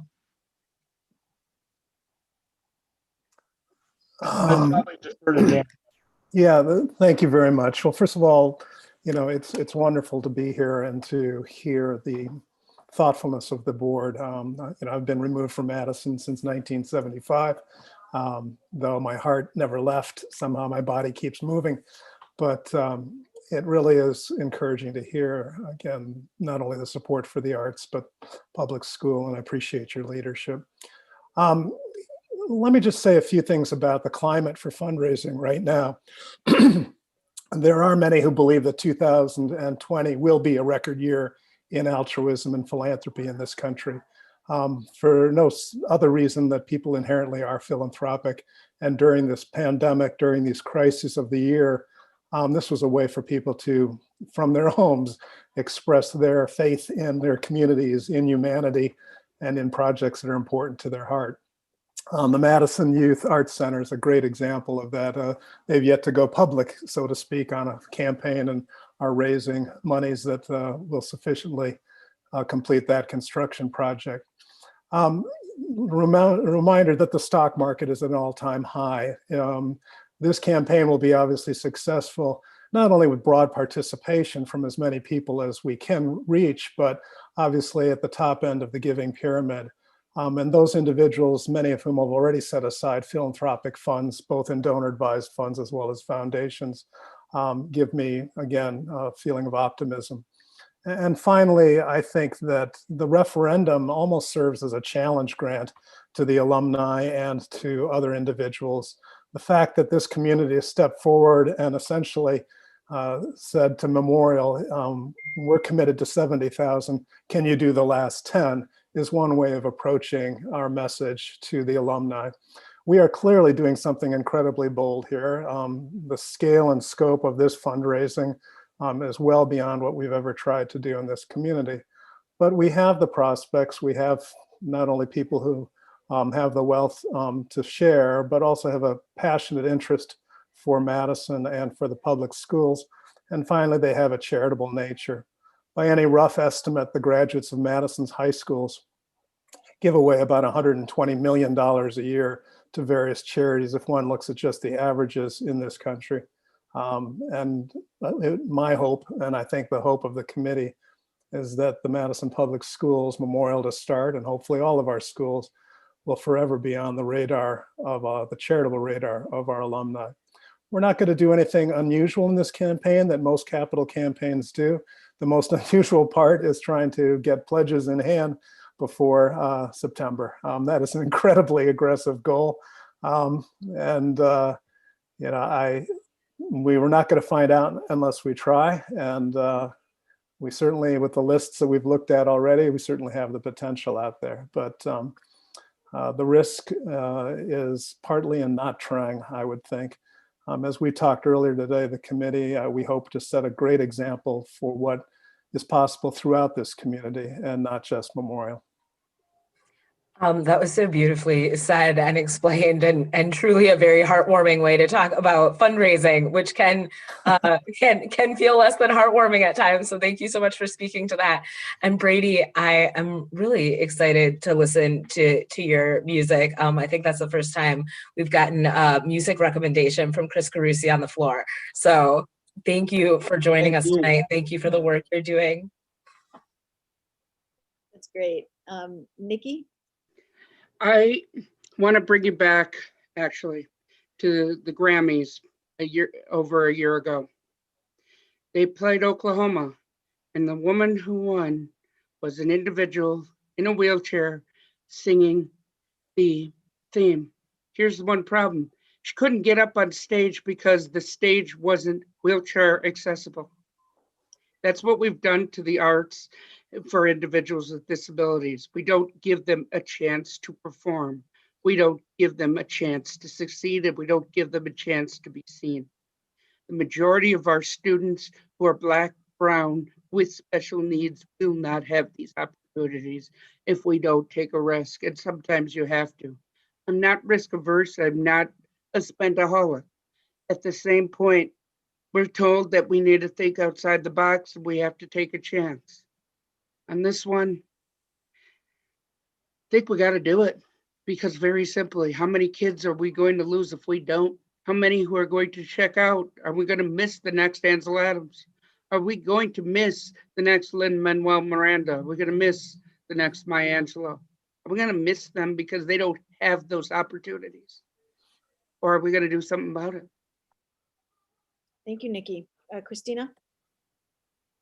Yeah, I asked a very specific question earlier, but I just wanted to come back and say thank you to this group for coming forward, and thank you to the group that is looking forward to doing this work and bringing in investment into our Madison schools. I think the enthusiasm for that and the vision for how to invest in arts in our community is really important. And so I think, like Matt said, we get one opportunity to do this as we're making the decisions about how the referendum and the theater renovation is going to happen. So thank you for having a larger vision, bringing us back to the vision we started with, I think, when the conversation started of how this would look at Memorial.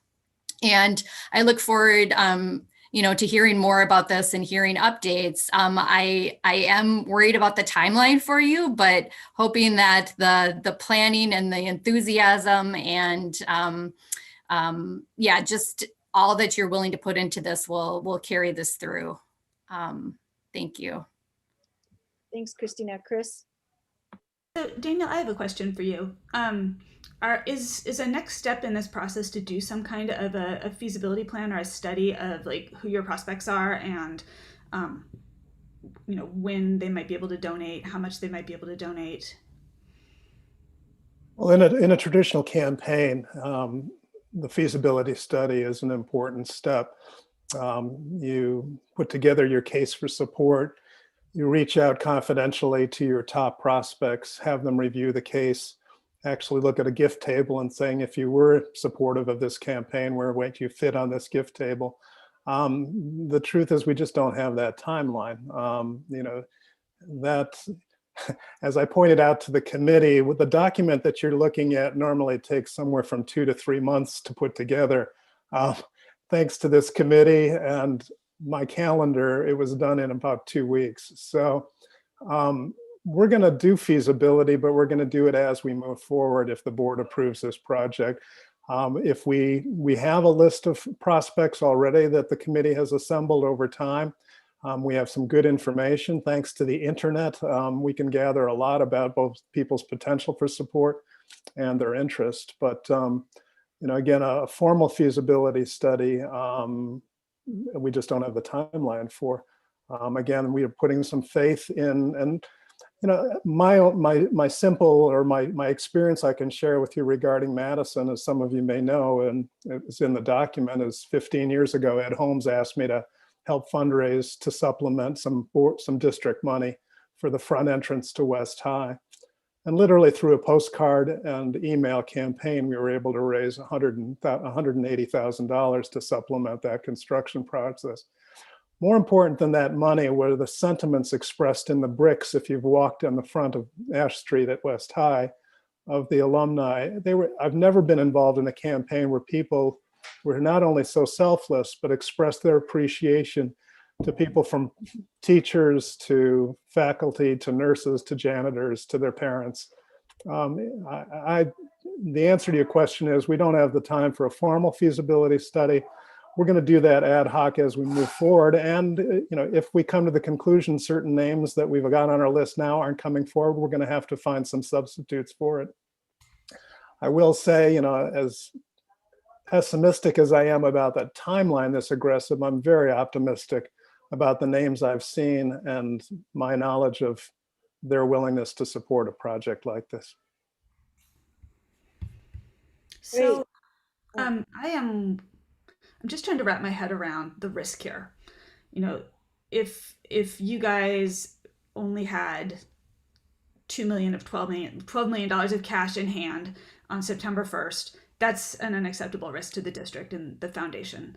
If you guys had everything but $25,000, the amount being raised from small donors, in hand on September 1st, that actually feels like a risk that the district might be able to take on to make this dream come true.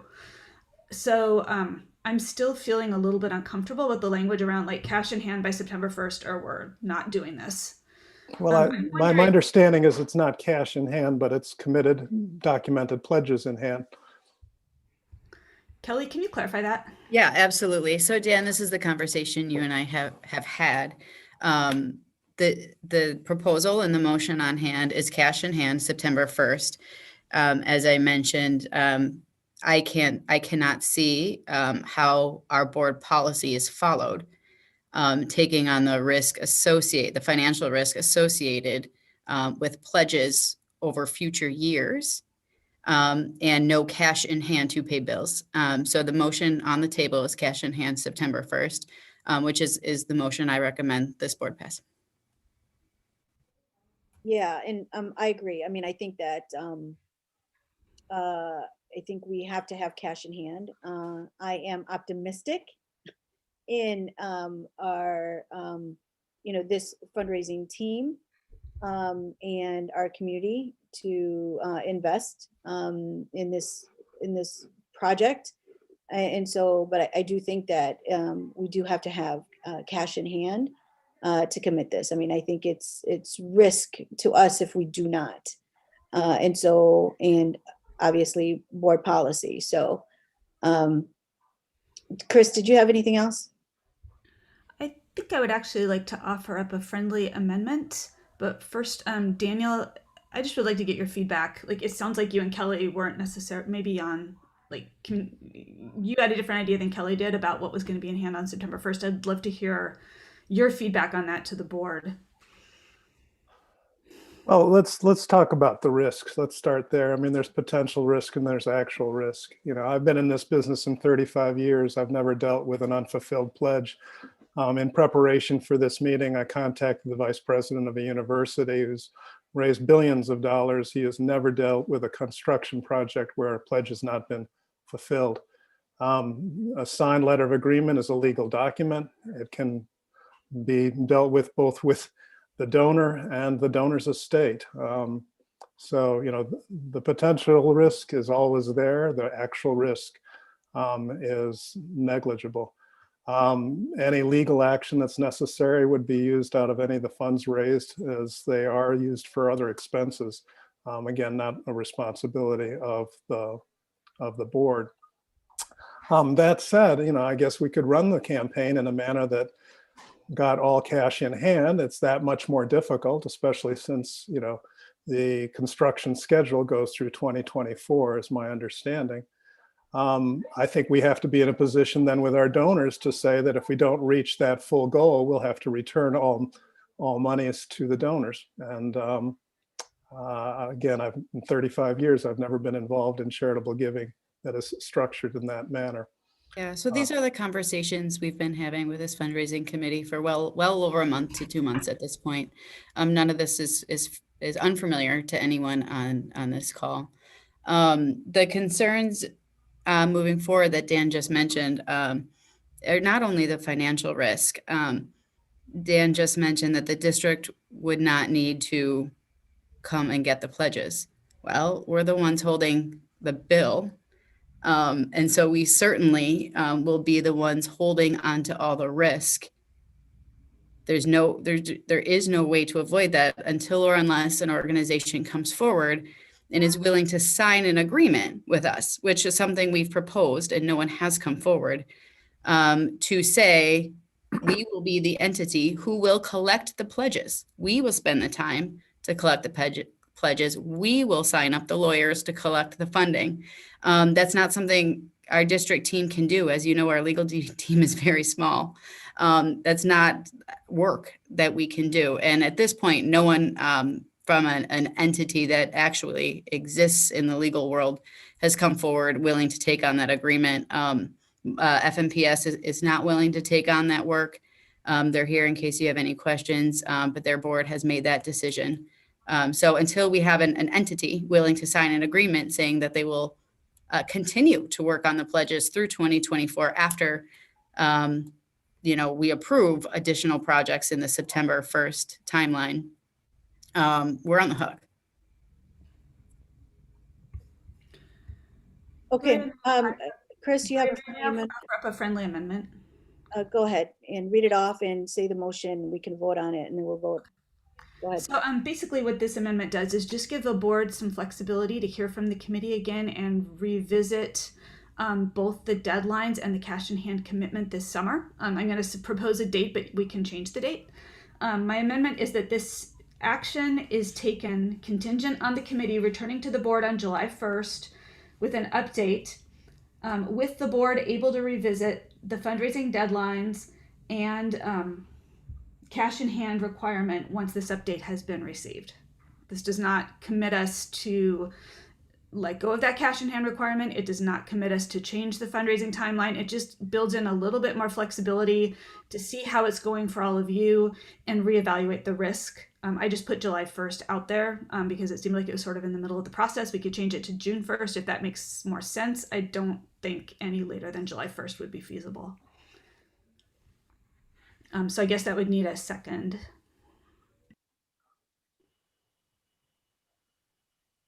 Okay, any seconds? Okay, no seconds, so. I'll second that. I just think it builds into the process an option here. Yeah, I'll second it. Okay. Any discussion about that? Friendly amendment, Ananda? Yeah, Chris, thank you so much for doing so much sharp thinking around this. I am trying to understand what are you trying to accomplish with this amendment? What do you think is going to be different with your amendment? It may be that nothing is different. What I'm trying to do is build in a time point where we can reevaluate the risks of potentially not having all the cash in hand on September 1st, and also relook at the timeline that is built into this right now. Right now, there's a certain amount that has to be fundraised soon, a certain amount by June 1st, a certain amount by July 1st, and a certain amount by September 1st. I'm either thinking June or July as a time point for us to say, oh, either they're a little bit behind and we need to like shift to those percentages a little bit because, maybe instead of having 50% in hand on June 1st, they have 60%, but then they think they'll only have 70% by July 1st and not 75%. Like we could readjust those timeline deadlines. Maybe June 1st would make more sense. So it'd give us some flexibility to like work with the committee a little bit more on those percentage requirements, so that we don't shut down a good project because they didn't hit a certain target on a certain date.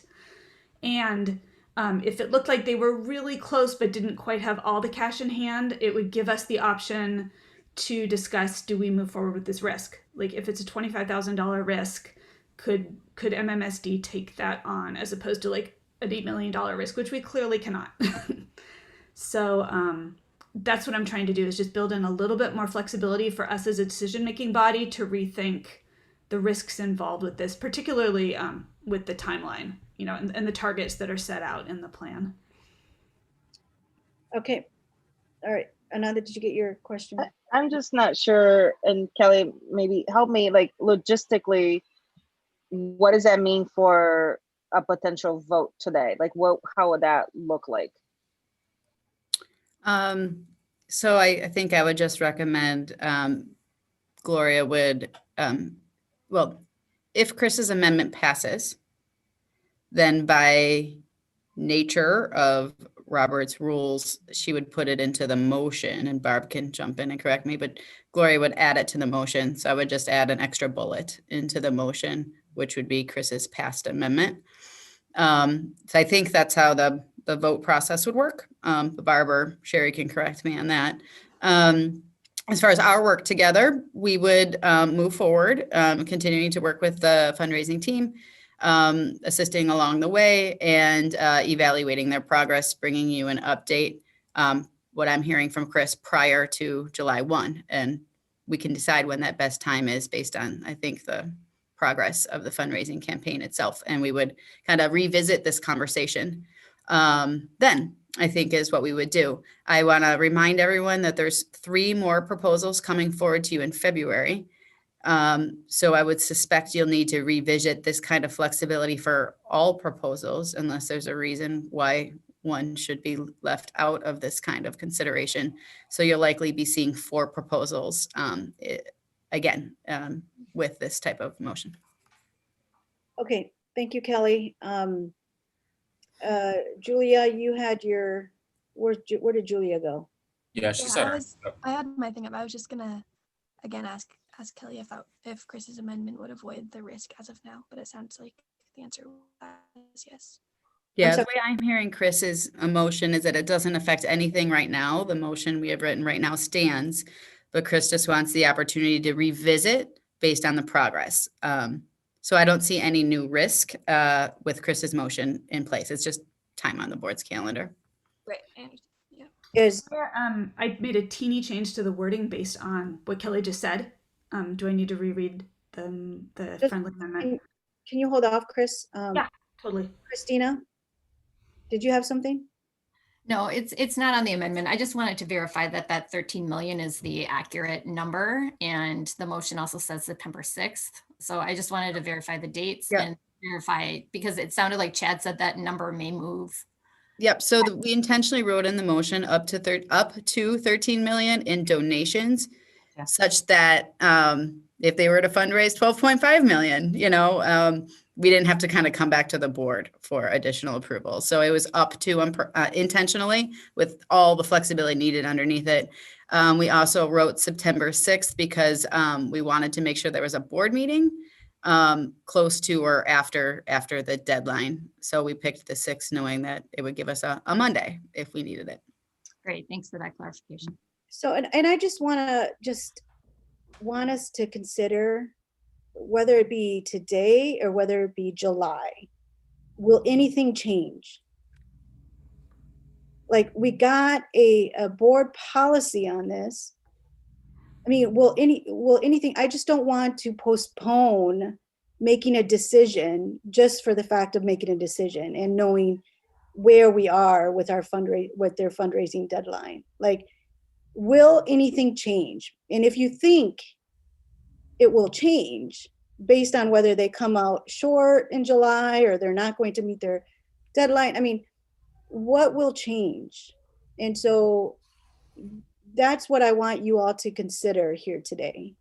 Are we just postponing a vote just to postpone a vote because we want to know whether they're going to meet their deadlines or not? Or they're, and if we're going to change our policy or how we move forward on this, I just want you to think about that, because I really want us to make a decision here tonight. But obviously, if the board wants us to wait until July based on their fundraising deadline or where they're at on deadline, we still have our rules that we have to follow. So I guess I think we have to hear the motion change though, because it's still a friendly amendment. Right. I just really wanted to voice my position on this before we continue the conversation, because it is. Okay, misunderstood the process, sorry. Yep. Chris? I want to respond to that, Gloria. First, I think you raised a really important question. What could change? And so I want to clarify that. I think there's 2 things that could change. One, I think clearly would fall within board policy.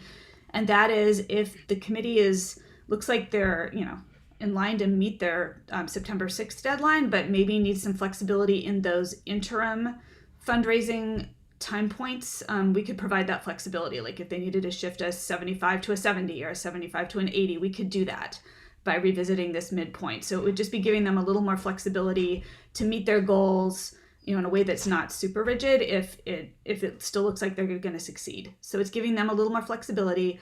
And the second piece, which we would have to be cautious to make sure this still is in alignment with board policy, is reevaluating the risk based on how their fundraising is moving forward. It does not mean that we don't follow our board policy or that we take on risk that we should not be taking on. It just means that, and my change to the languages, as Kelly said, like prior to July 1st, as opposed to on July 1st. Makes sense. They may not have a report to give us on July, we may not meet on July 1st. So prior to July 1st, if we get an update and they say, you know what, we're doing great here, but it looks like we need a little more flexibility with the July or the August deadline or whatever, we can provide that for them. Okay, any further discussion? I should probably reread the friendly amendment because I changed a few words just to Okay, go ahead. Go ahead. So this action is taken contingent on the committee returning to the board prior to July 1st with an update, with the board able to revisit the fundraising deadlines and cash in hand requirement once this update has been received. Okay, can we get a second? Second. Anybody want a second? Christina, okay. Okay, let's go ahead and vote on it. Julia, your advisory vote.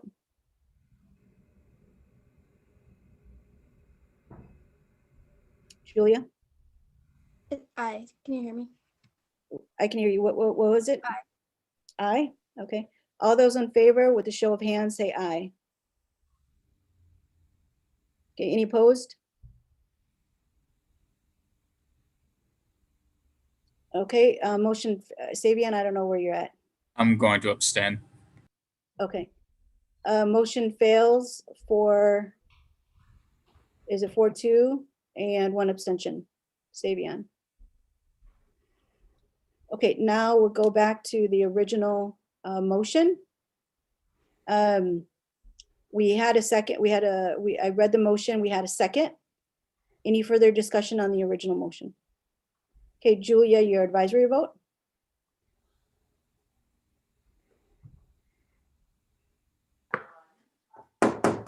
Julia, your advisory vote?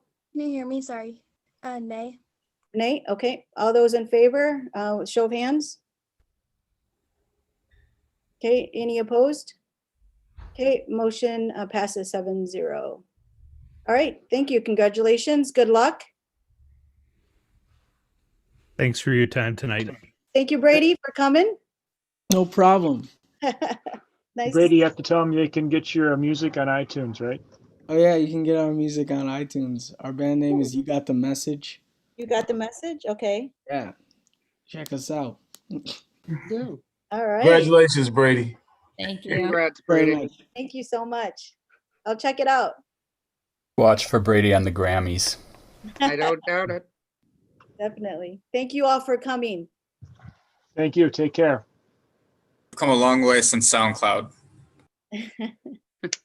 Oh God, SoundCloud. All right. That was the crap. I just dropped my.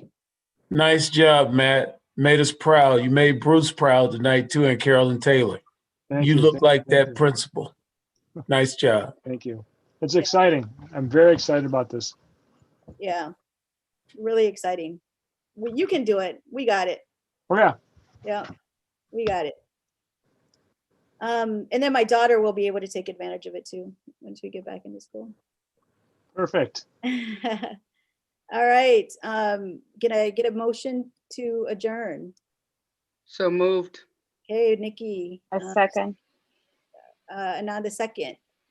Okay, all those in favor, aye? Show of hands. Any opposed? Okay, motion passes. Okay, we are adjourned. You guys have a good night. Thank you all. Good night. Thanks.